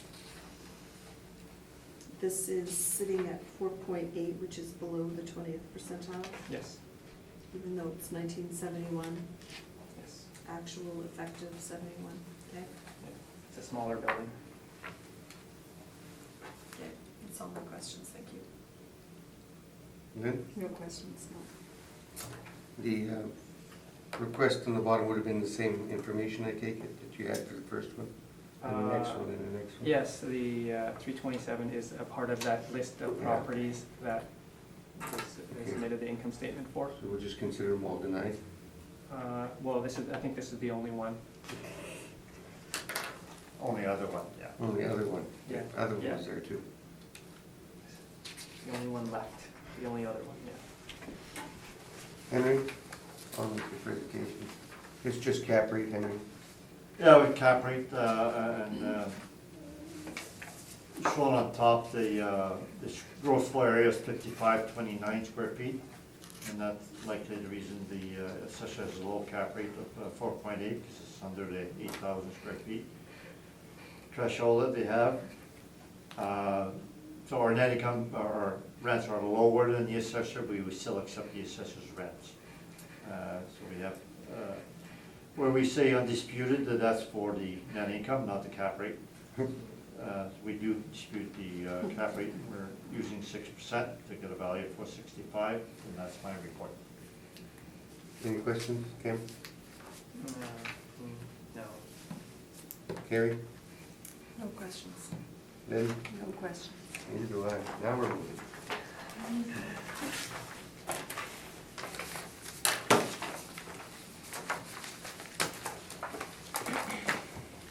Next property, Talbot, correct? Tool and Talbot. He's just getting some water. Is that the correct one? Yeah, it is. I was like, I had something to say for On which one? the previous property. Go ahead. You know, the income, expenses, and cap rate that we provided, it's all based off of this same information and same methodology. If you just sort of pull our cap rate out and substitute it with a different cap rate, it's not going to lead to an accurate value. So I guess that's pretty much it. The information that we provided, it's all related to each other, and it all adds up to, you know, like I said, if the operating income would have been different, then the cap rates are affected. And so, yeah, ours is based off of the same information, and maybe just pulling one part of it out and substituting it is might lead to an inaccurate value. So now I gotta ask you a question. Sure. Did you start at the value and work your way back? Pardon me? Pardon me? Did you start at the value and work your way back? Start at the sale is the sale. Are you talking about this value? The Did value you for the- start with the value of 465,000 Uh-huh. and work your way back? Did I do that? Yeah. Are you- You said the number reflects, all the numbers are cohesive together, you said. If To you look get on your my- rent, If you look on my page, if you look on my page 3, yes. yeah, The model, yeah. yeah. So did you work from the full value back? No, it's top to bottom. You, You see where I'm saying that? No, You're saying no, it's I'm all not- I'm not- conducive. I'm not You're sure. saying everything is conducive at the cap rate remaining at that point. Yes, yes. Yeah, so, that's why it's Do you like, follow my line of questioning, or am I losing I'm you? not quite following, I'm sorry. Does anybody else follow my line of questioning? Yeah.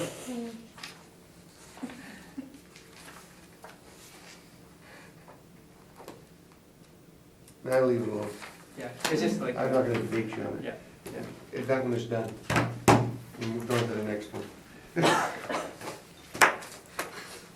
Sorry, I'm not gonna pick a fight today.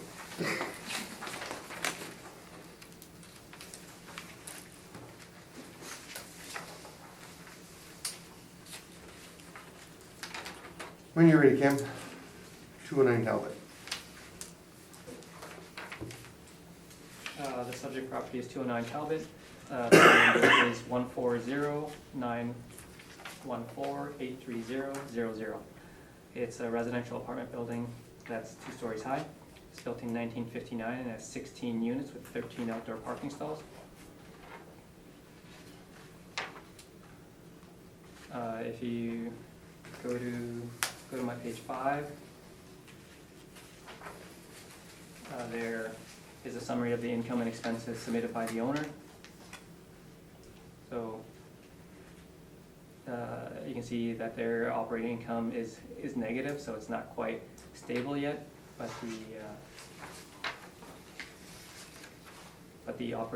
the rent is lower than what the model has estimated. Just like to provide a revised value for this property to better reflect the value.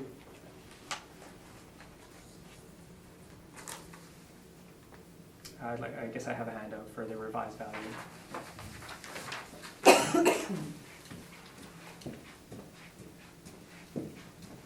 Revised value, is that like an increase or Yes. a recommendation?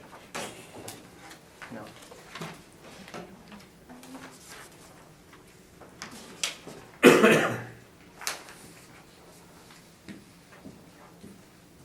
It's less. So the revised value is based off of a rent of $606,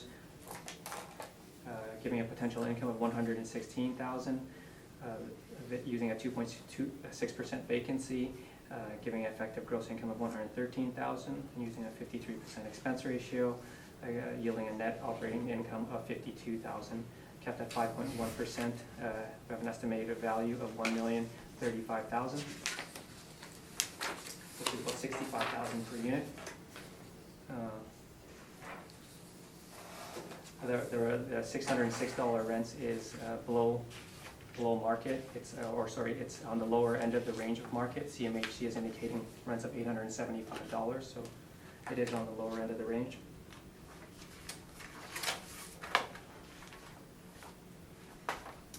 On page 4 are some rent comparables. Market rents are a little bit higher than what the model is estimated. Also, because the stability of this property is not quite there, there's some expense comparables showing that the expenses that we've applied, in this case at about 53%, is supported by the market.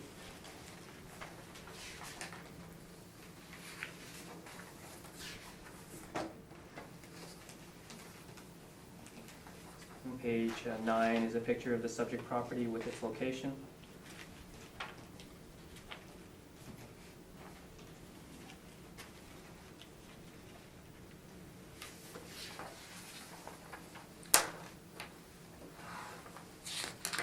On page 10 are some interior pictures of the subject property from the property manager's website.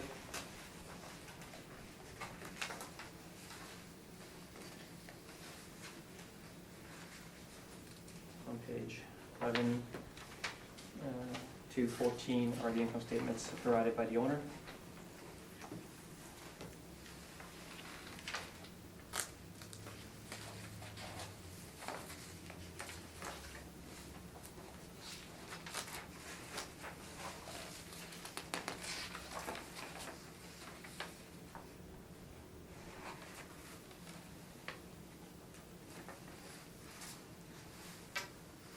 So the revised values that are provided are a little bit higher than what the income statement is indicating, but it is supported by the market. The property isn't quite stable yet, and when I looked at other properties, another property very similar to this that sold, it is in line with the recommended value of $1,335,000. So I ask that you accept the revised value of $1,035,000.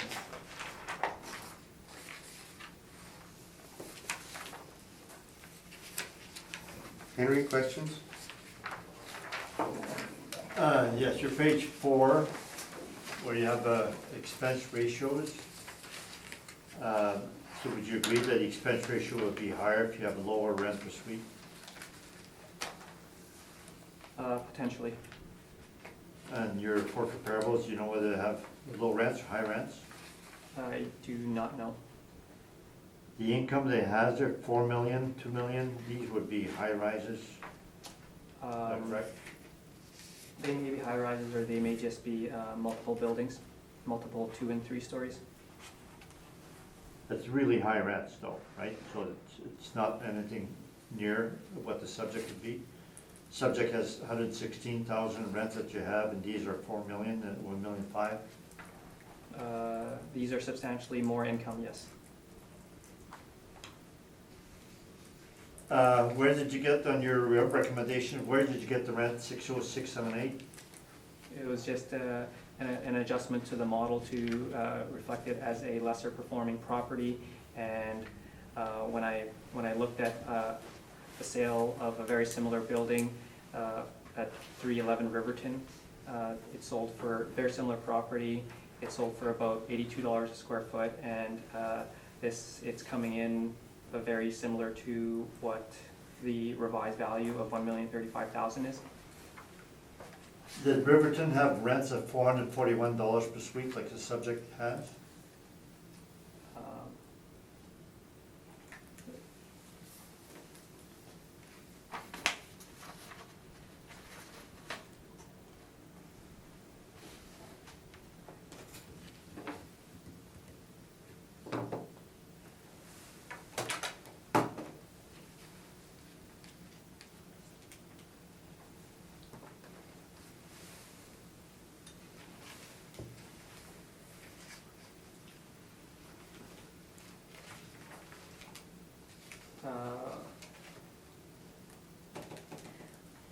Sorry, that didn't work out.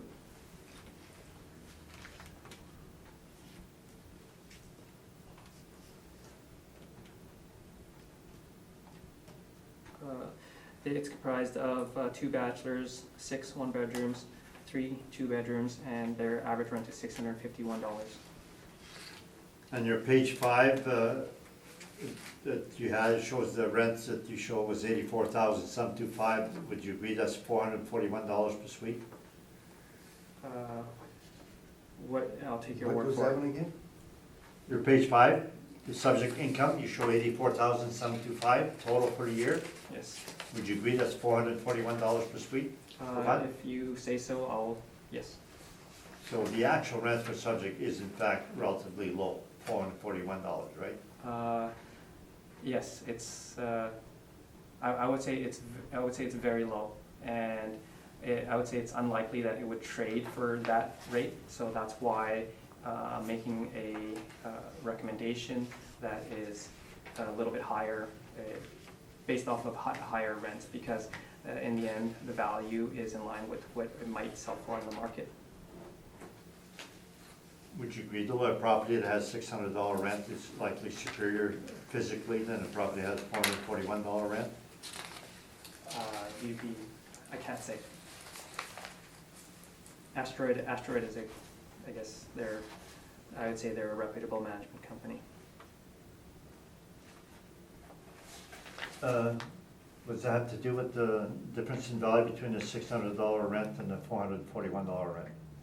You were talking about condition, and say they're reputable in maintaining their buildings.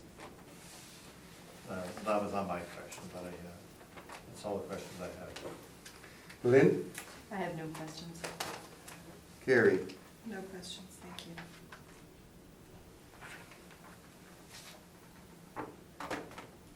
I want to hear the story on this one.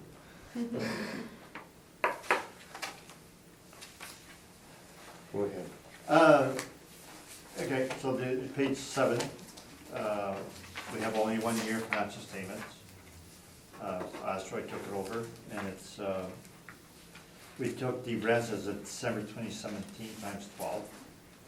So the actual rent received is 83,000 for 2017, but we took the 2017 rent roll.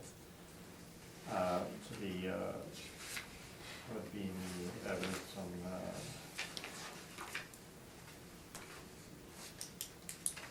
oh, we don't have the rent roll here. Oh, yeah, page 10, we took the current rent, current income as of December 2017 times 12. And then if you look at page 12, that's the current advertising by Asteroid. Then page 13 shows some of the, what it has and amenities and whatever, and the building amenities is very normal. And then the, as of 2019, the rents, bachelor starts at $465 and 1 bedroom $521, and 2 bedroom $590. Now, we should not be using 2019 rents, except we're showing that to you to show the property has not been renovated. If and when it gets renovated, then the assessor can reassess. So we checked whether there was a sale. There was no sale. Asteroid just took over the management. Now the expenses are shown there. We have 1 year, and we stabilized, and that is actual is 81.5%. And the actual stabilized individual item is 75.2%. We stabilized at 75%, which is a maximum we have used in the past as a default. When we apply a 6.25 cap rate, because it's built 1959, it comes to $372,000. The assessment was quite high, meaning because this property is underperforming and underperforming quite a bit. It does have rents. The rents that we use, 476, which is very low rents, but that's what they're getting, and that would be likely due to its physical condition. That's my report. Ken?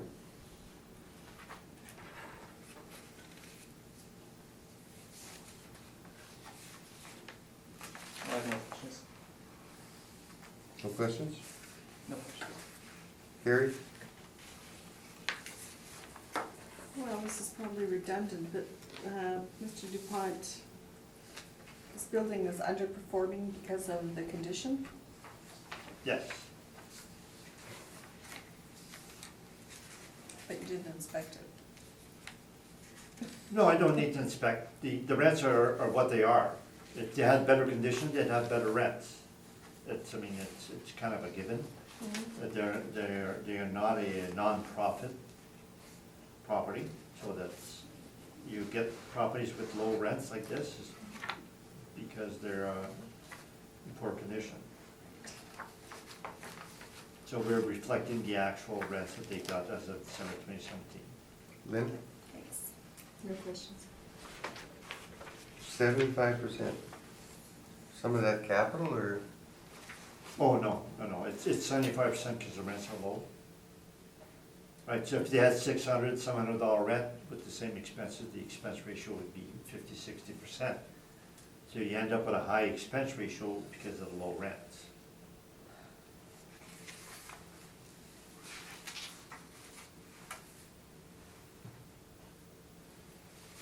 So you have a low rent, you don't have much income from it, and then you give it a high expense ratio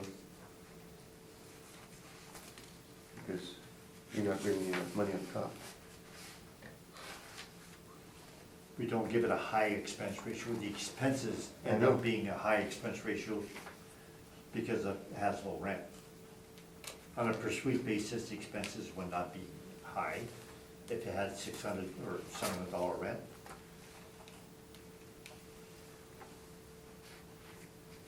Assessors expenses, he's stabilized now at 60,000 and that's 69,000. So there's not that much difference there. The difference is the rents to start with.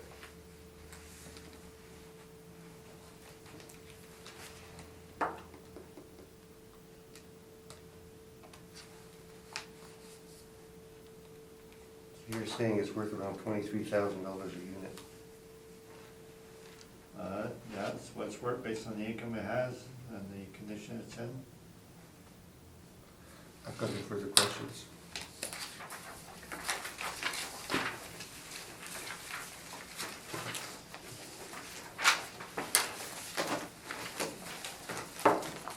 Next one, am I slow today or what? Is it me? What's that? It's you. God, 260 Talbot, right?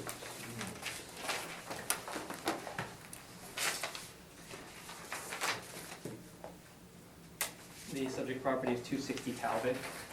The roll number is 140-915-20100. It's a residential apartment block that's 2 stories high. It was built in 1970. It has 30 suites with 23 outdoor parking stalls. On page 3 is our income valuation summary. We use average rents of $635 to get a potential income of $228,000.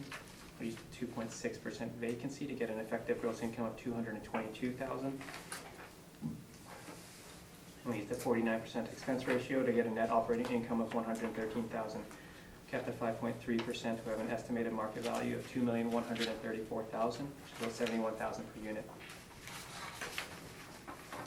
On page 4 are our rent comparables showing that the rents we've used are in line with what's on the market.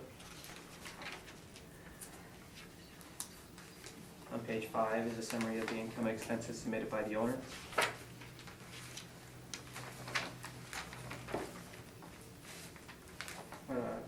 Their estimated NOI is about $102,000, which is a little bit lower than what the model is estimated at $113,000.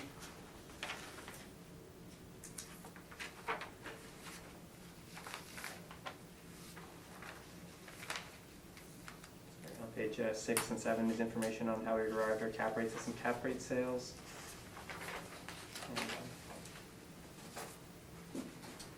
On page 9 is a picture of the subject property with its location.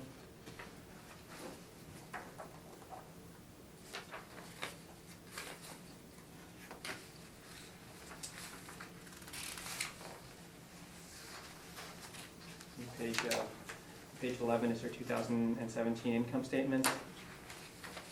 You'll notice that the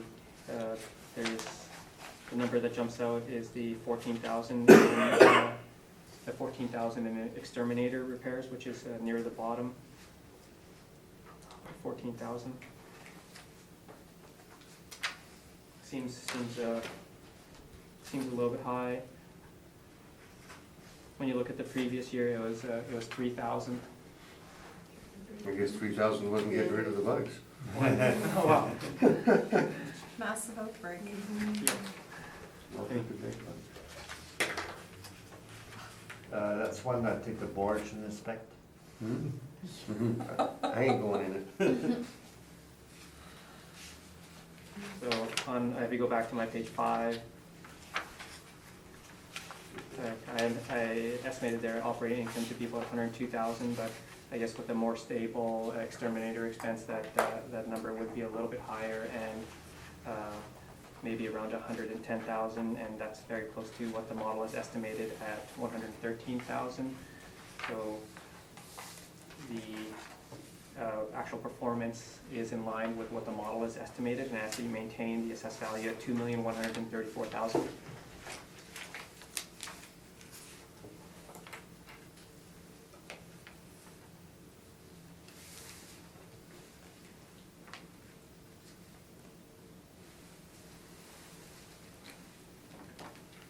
Questions? No questions. Carrie? No questions. Lynn? No question. Oh, now we're moving.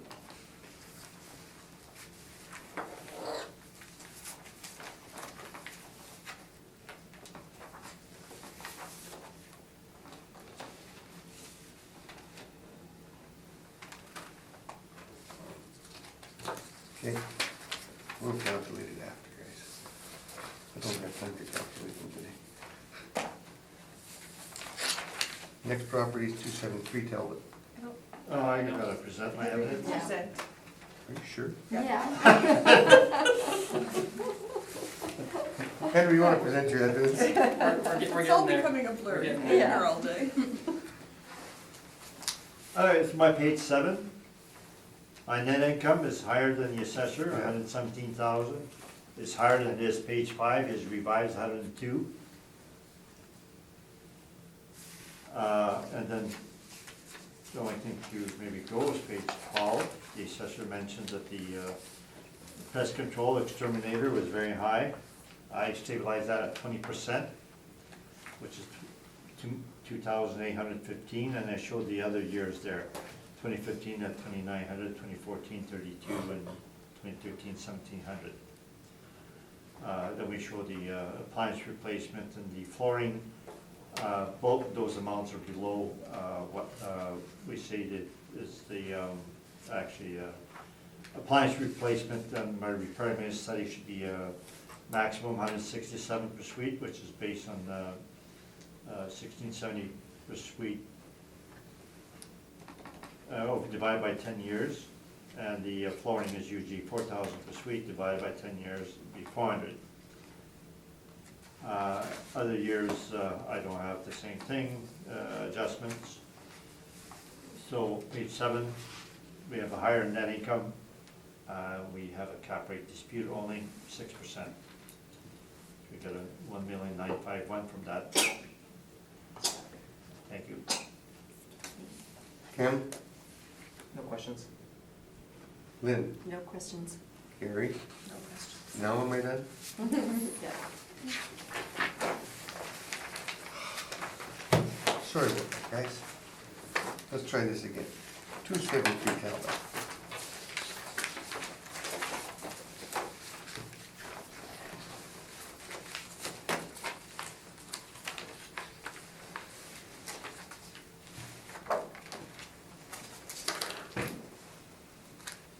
The subject property is 273 Talbot. The roll number is 140-915-04500. It's a residential apartment block that's 2 stories high. It's built in 1963 and has 40 suites with 35 outdoor parking stalls. On page 3 is our income valuation summary. We use average rents of $670 to get a potential income of $321,000. We use a 2.6% vacancy to get an effective gross income of $313,000. And we use the 49% expense ratio to get a net operating income of $158,000. Capped at 5.3%, we have an estimated market value of $3 million, which is about $75,000 per unit.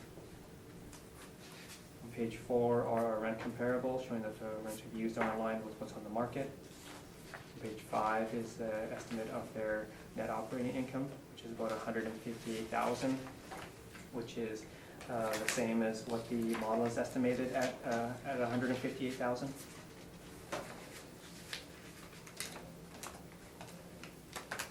Page 6 and 7 is some information on how we derive our cap rates and some cap rate sales. Page 9 is a picture of the subject property with its location.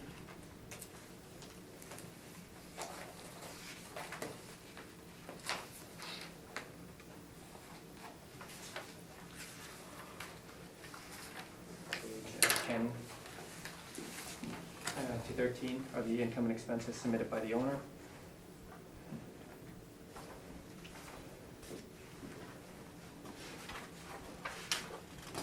Their estimated operating income, their actual performance supports the model, and I ask you maintain the assessment at $3 million. Henry, questions? No question. Lynn? No questions. Carrie? No questions. On with your presentation, Henry. I didn't forget you that time. Right. Appendix, page 11. In this case, they fill out the questionnaire that the assessor sends, and the assessor does not ask for detailed repair and maintenance. It shows there, repair and maintenance, $180,142, plus the maintenance supplies, $87,201.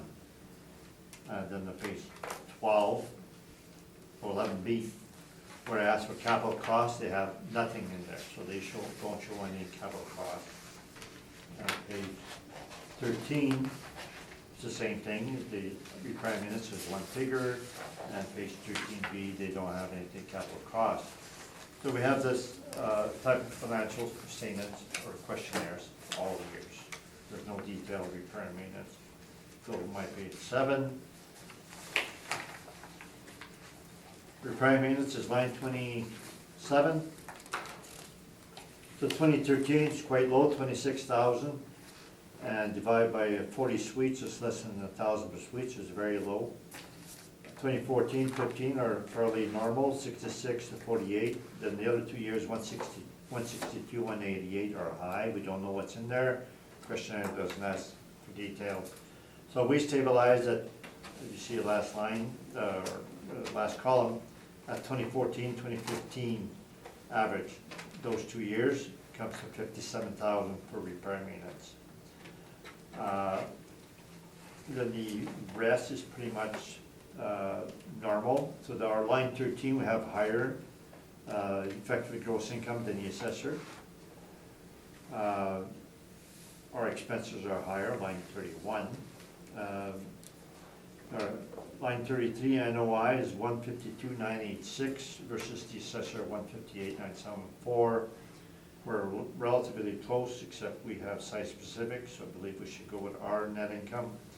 And then we have a cap rate difference, 6%. This property is built in 1963.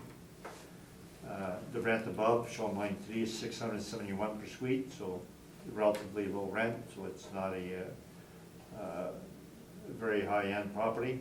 So I believe the 6% cap rate will fit for this property, and that's my report. Cam, question? No questions. Lynn? No questions? Carrie? No questions. Good. That concludes that now. I'm thinking twice before second guessing myself. 335 Talbot. The subject property is 335 Talbot. The roll number is 140918 16100. It's a residential apartment block that's 2 stories high. It's built in 1967. It has 23 suites with 15 outdoor parking stalls. Page 3 is our income valuation summary. We used average rent of $767 to get a potential income of $211,000. We used a 2.6% vacancy to get an effective gross income of $206,000. And we used a 56% expense ratio to get a net operating income of $89,000. Capped at 5.3% on an estimated market value of $1,680,000, which was $73,000 per unit. Questions, Henry? No question. Lynn? Were you finished? Okay, he was done. Wasn't he? Yeah. I thought he'd reached the end. He stopped talking. No, I just pause all the time because Oh. I have to. It sounded finished to me. Go ahead, Kim, I'm sorry. Yeah. You told me I wasn't moving fast enough. There's on page 4 rent comparables and some expense comparables. They're on page 5 is a summary of their income and expenses. Their expenses are a little bit higher than average. They're averaging about $1,900 per unit for repair and maintenance.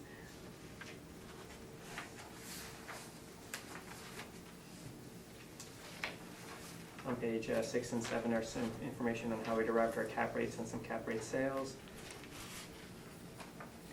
On page 9 is a picture of the subject property with its location.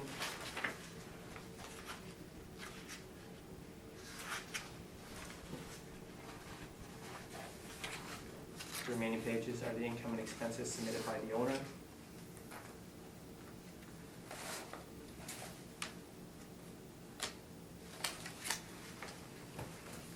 The repair and maintenance is a little bit high, so That's why their operating income is a little bit low, but when you look at their rents are supported, like the model rent is supported by the actuals. Their actual expenses are a little bit on the high side, but the model expenses are supported by the market, and the cap rate is in line with other similar properties, so I asked you to maintain the assessed value at $1,680,000.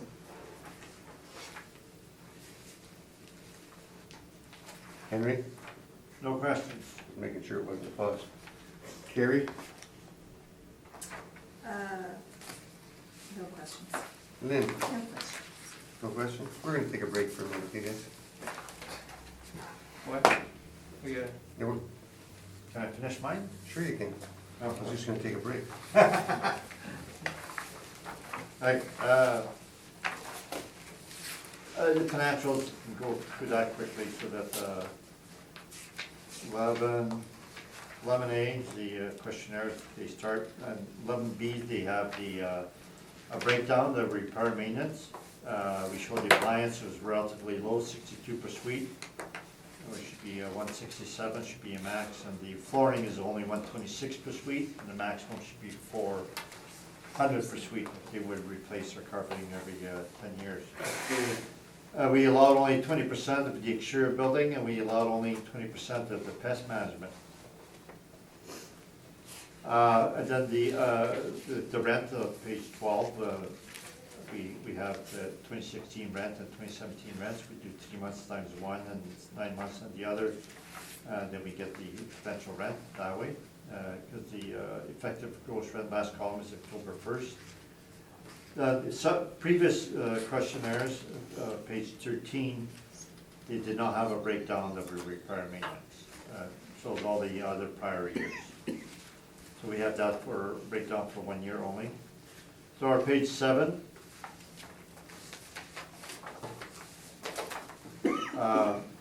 The assessor, when they did some stabilization, he had 204,000 for the EGI, which is line 13. The actual was 204,073 minus 207, because I used less vacancy than they had. They had 5.1% in 2017. I stabilized at 3-year average, 3.5%. So our line 13, we have similar EGI. Repair, or I mean the expenses are done normal way, and the repair maintenance is the shown line 27. We have 5 years. We stabilize at the 5-year, which is 1701 per suite. The rent they have there, line 3, is 748 per suite, which is relatively high compared to other properties here today. 26% of them are bachelors. So they're getting a relatively high rent, and as part of that is that the repair maintenance is necessary to get those high rents. On the remarks, it shows that 2012-2013 R&M was 32 and 34,000. So they've had that level of repair maintenance for 7 years. So our stabilized, well, it would make sense it would go up with inflation, so we're at 29,000, supported by a long-term average. That's my report. Cam, questions? no questions. Carrie, No questions. Lynn, No questions. I've got no questions. Now we're gonna take a break. We'll talk after. All right.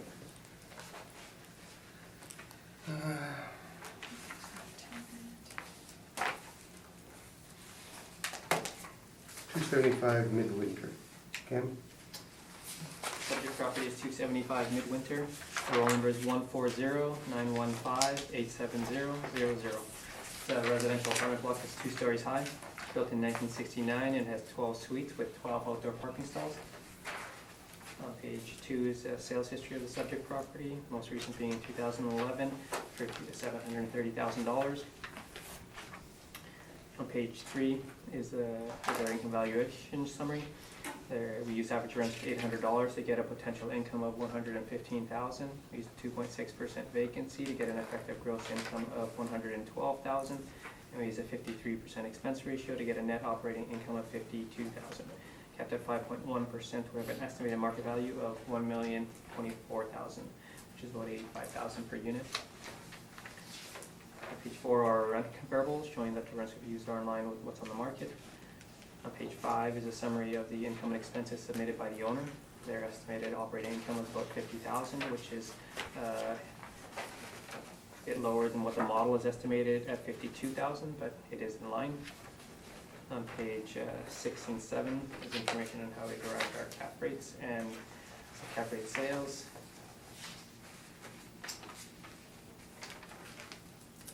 On page 9 is a picture of the subject property. And on page 10 is information on the property with some interior pictures from the property manager's website.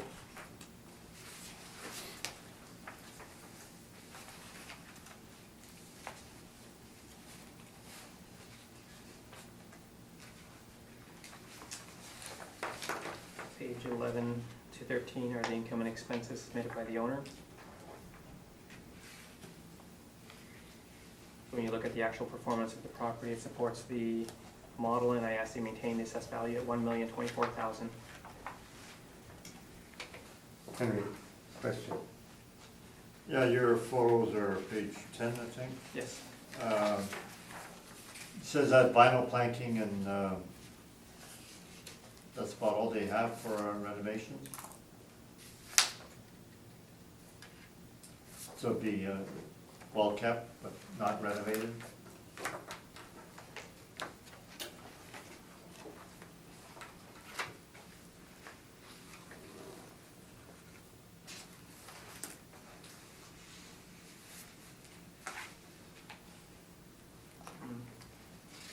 I'm not sure. It definitely, let's see, 1969. It definitely doesn't look original. So questions? Carrie? Is there an issue with vacancy? Just because I'm noticing on page 13, they've got a tenant move-in bonus. Is there an issue with vacancy? They just usually offer those incentives. Sorry, what are you referring to? What page? Page 13. Page 13. The rent incentive? That can be typical of apartment buildings in the sense that they have registered rents with the RTB, and maybe they can't achieve those rents on the market, so they offer a discount, but they keep the registered rent with RTB, so. Okay. Just because I notice above there's a pest control issue, so. Okay, that's all my questions, thank you.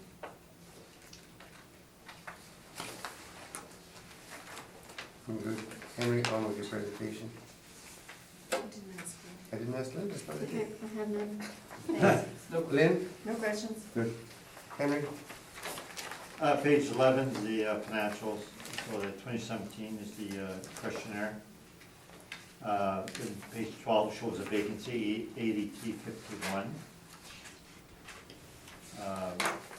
So page 14 is the 2016 questionnaire, or revenue and expense.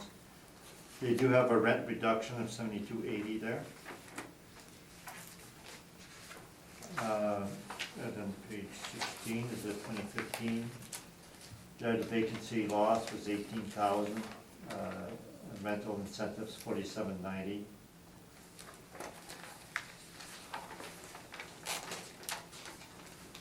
And 2015 shows the vacancy loss was 16,000, which is over 10%, and rental incentives. And then we show 2013. Now, our page 7 shows that this comes from some moderate renovations they did in 2011, 2012. And they increased the rents, and then you see the top of the page. They have some discounts in each every year, line 2, then line 4 is the vacancy. So they're pushing the market quite a bit, and the market's pushing back, and that's why they have the vacancy. They also have some bad debt, line 6. So not all the tenants can afford that in that area. So there's, well, we stabilize that as the 2017 rents, and we stabilize at the actual vacancy of 7.2%. We did not allow for any bad debts, even though they've had some prior years. So our line 13s were similar to the assessor, and our net operating income, line 33, were similar to the assessor, we're actually a bit higher. We stabilized at the 3-year average for your prime maintenance, it's just $15.20 per suite, which is reasonable in relation to the rents they're getting. They're getting $7.94 after discount, so they're getting relatively high rents. It's all one bedroom on top of that. So in the end, we're disputing cap rate only. We're using 6% cap rate. The property is built 1969, and the assessor is at 5.1. That's my report. Cam, No questions. Carrie, No questions. Lynn? No questions. you're page 14, Henry. Maybe it's just because I'm getting tired, but it's showing your total rent income of $117,000 after taking the rent deduction off, right? It comes out to $114,972. No, the total income is 114,972. No, it's your rent income, It's 117 before the rent reduction, 7280. Then you add the parking and the laundry, and you get 114,972. And that's their gross profit, and that's what we show. but you're taking the rent, the vacancy in at 7.3, or yeah. On my page 7, Yeah. I don't show vacancy. I don't have enough data to calculate it. What's that 7.3 then? That's for 2017. You're looking at 2016. The stabilized column? The financial statements on page 14 is Yeah. for 2016. Okay, So don't try to match it to 2017 that I have on my spreadsheet.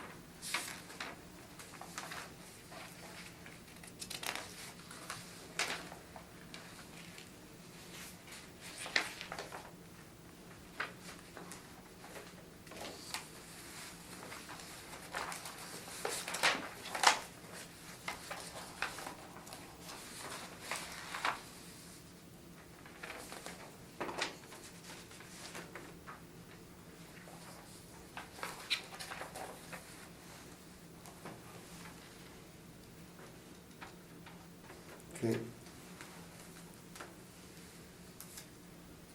Everybody's good? I'm not putting anything on this, everybody's good now. Next property is 285 Winter.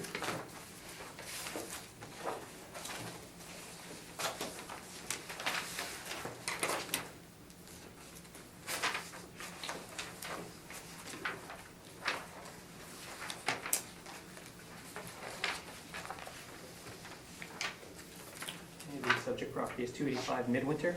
The roll number is 140-915-91100. It's a residential apartment block that's 2 stories high. It's built in 1969 and has 25 suites with 17 outdoor parking stalls. Page 3 is our income valuation summary. We use average rents of $692 to get a potential income of $207,000. We use a 2.6% vacancy to get an effective gross income of $202,000. We use a 53% expense ratio to get a net operating income of $94,000. Capped at 5.3%, we have an estimated market value of $1,777,000, which is about $71,000 per unit. On page 4 are rent comparables, and the rents we've used are in line with what's in the market. On page 5 is a summary of the income and expenses submitted by the owner. Their estimated operating income is about $91,000, which is in line with what the model is estimated at $94,000.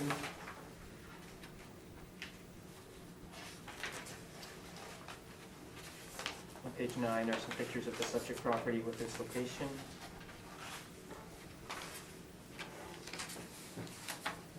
The remainder of the brief are the income statements provided by the owner.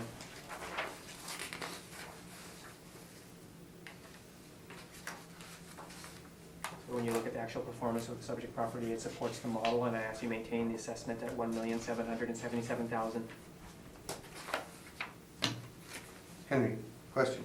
Your page 5, your stabilized NOI 91,398, it's It's less than what you say, what you assessed it at, 94,000. A little bit less, yes. So would you agree to 3,000 less then? I would say it's in line, so I don't think it would be necessary. It's just saying that the model is pretty close. All questions? Carrie, No questions. Lynn, No questions. no questions. Henry, Page 11, you'll see they have revenue and expense, and they have the detailed repair and maintenance. So the page 11 is the appliance purchase is not bad at 148 per suite, but the carpeting is very low at 55 per suite. It should be around 400. Page 13 is a 2016 statement. The appliance is not bad, 116, but the flooring is very low at 60 per suite. And page 15 is a 2015, also very low carpeting. We have 3 years, so we have the repair maintenance. We stabilize up page 7 at the 3-year average, which is 1091 per suite, which is very low repair and maintenance. But the rent is relatively low also, line 3, it's 618 per suite. That's the actual rent that they have, that they're receiving. Then we add back the parking and laundry, etc. We stabilize normal way for everything else.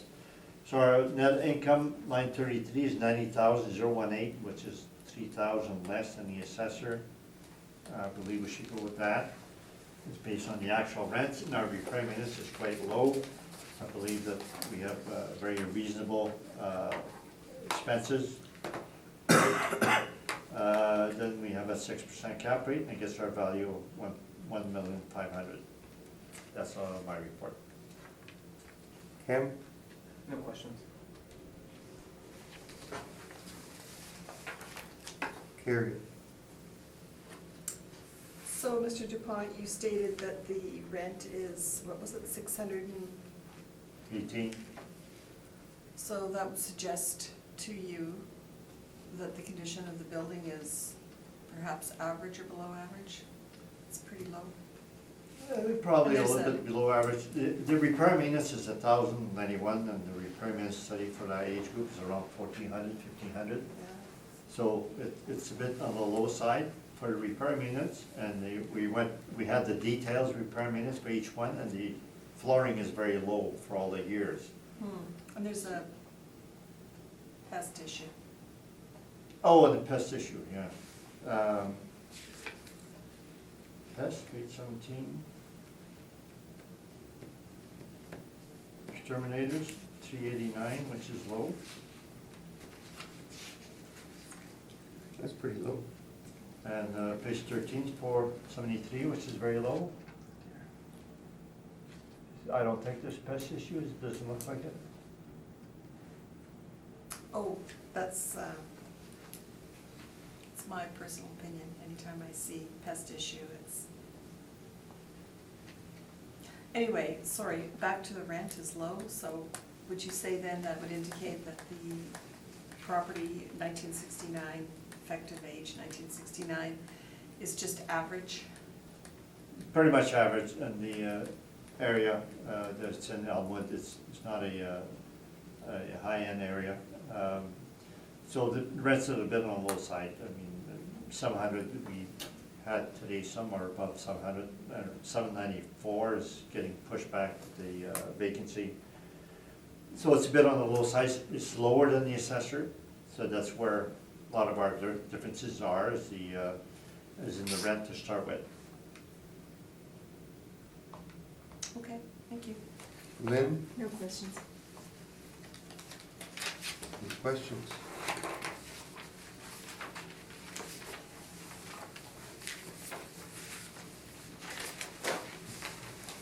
Are we on the last property? 295, midwinter. When you're ready, Cam. Subject property is 295 Midwinter. The roll number is 140-915-93100. It's a residential apartment block that's 2 stories high. It's built in 1968 and has 27 units with 21 outdoor parking stalls.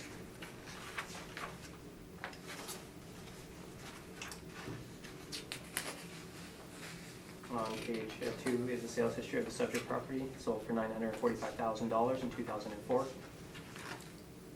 On page 3 is our income valuation summary. We use average rents of $751 to get a potential income of $243,000. We use a 2.6% vacancy to get an effective gross income of $237,000. And we use the 53% expense ratio to get a net operating income of $110,000. Kept at 5.3%, we have an estimated market value of $2,081,000, which is about $77,000 per unit. Page 4 are some rent comparables along with expense comparables. Page 5 is a summary of the income and expenses submitted by the owner.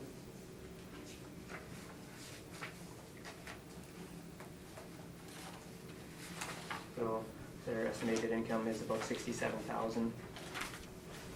Is much lower than what the model is estimated at $110,000, but I don't believe their expenses are regular. It doesn't look like the property is quite stable yet based off of the income and expenses that we see.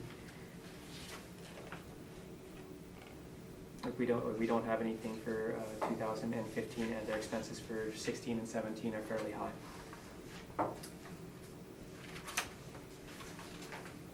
If you go to page 10 for their 2017 mailer, or income statement, sorry. On the bottom of page 10, they have a repair and maintenance expense of $44,000 for window and door repair. I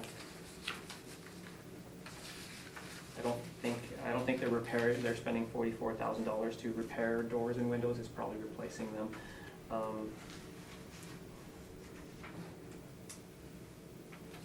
And if you make an adjustment for that, say attributing $40,000 towards capital, it increases their stabilized NOI to be about $107,000, which is actually very similar to what the model is estimated at $110,000. So yeah, if you go back to my page 5 and make a $40,000 adjustment for the windows and doors placement, their operating income is about $107,000, which is very similar to what the model is estimated at $110,000. The rents are supported by their actual rents, and the expenses, if you adjust for the windows and doors, is in line with what the model is estimated. So I ask that you maintain the assessed value at $2,081,000.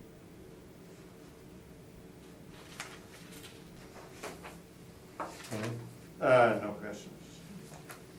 Lynn, No questions. Carrie, No questions. what's the $100,000 mortgage proceeds? I don't know.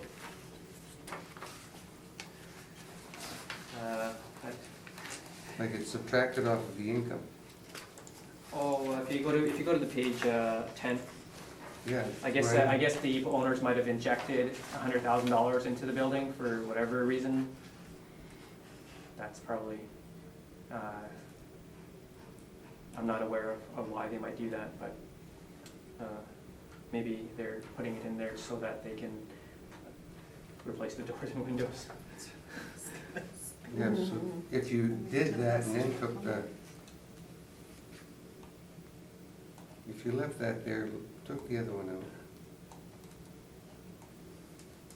Oh, here, Henry. Go ahead, Henry. Okay, so we'll go directly to financials, so page 11. There's mortgage proceeds. We never allow mortgage proceeds or mortgage costs. So I would assume they refinanced the building and they got $100,000. And they showed that as an income, which is not a real income naturally, so we don't allow that. I do show the appliance, how much it is for suite 71, which is low, it's below the 167 we have the repair and maintenance. And the flooring is 76, which is much lower than the $400 they would require. Windows and door, we allowed 10% of that. Page 12, some more repair and maintenance. Page 13 is the 2016. So the appliance is 71 per suite, the flooring is only 42 per suite, which is only 10% of the normal. So they're quite low. Page 14, we allow 10% of the windows and door repair.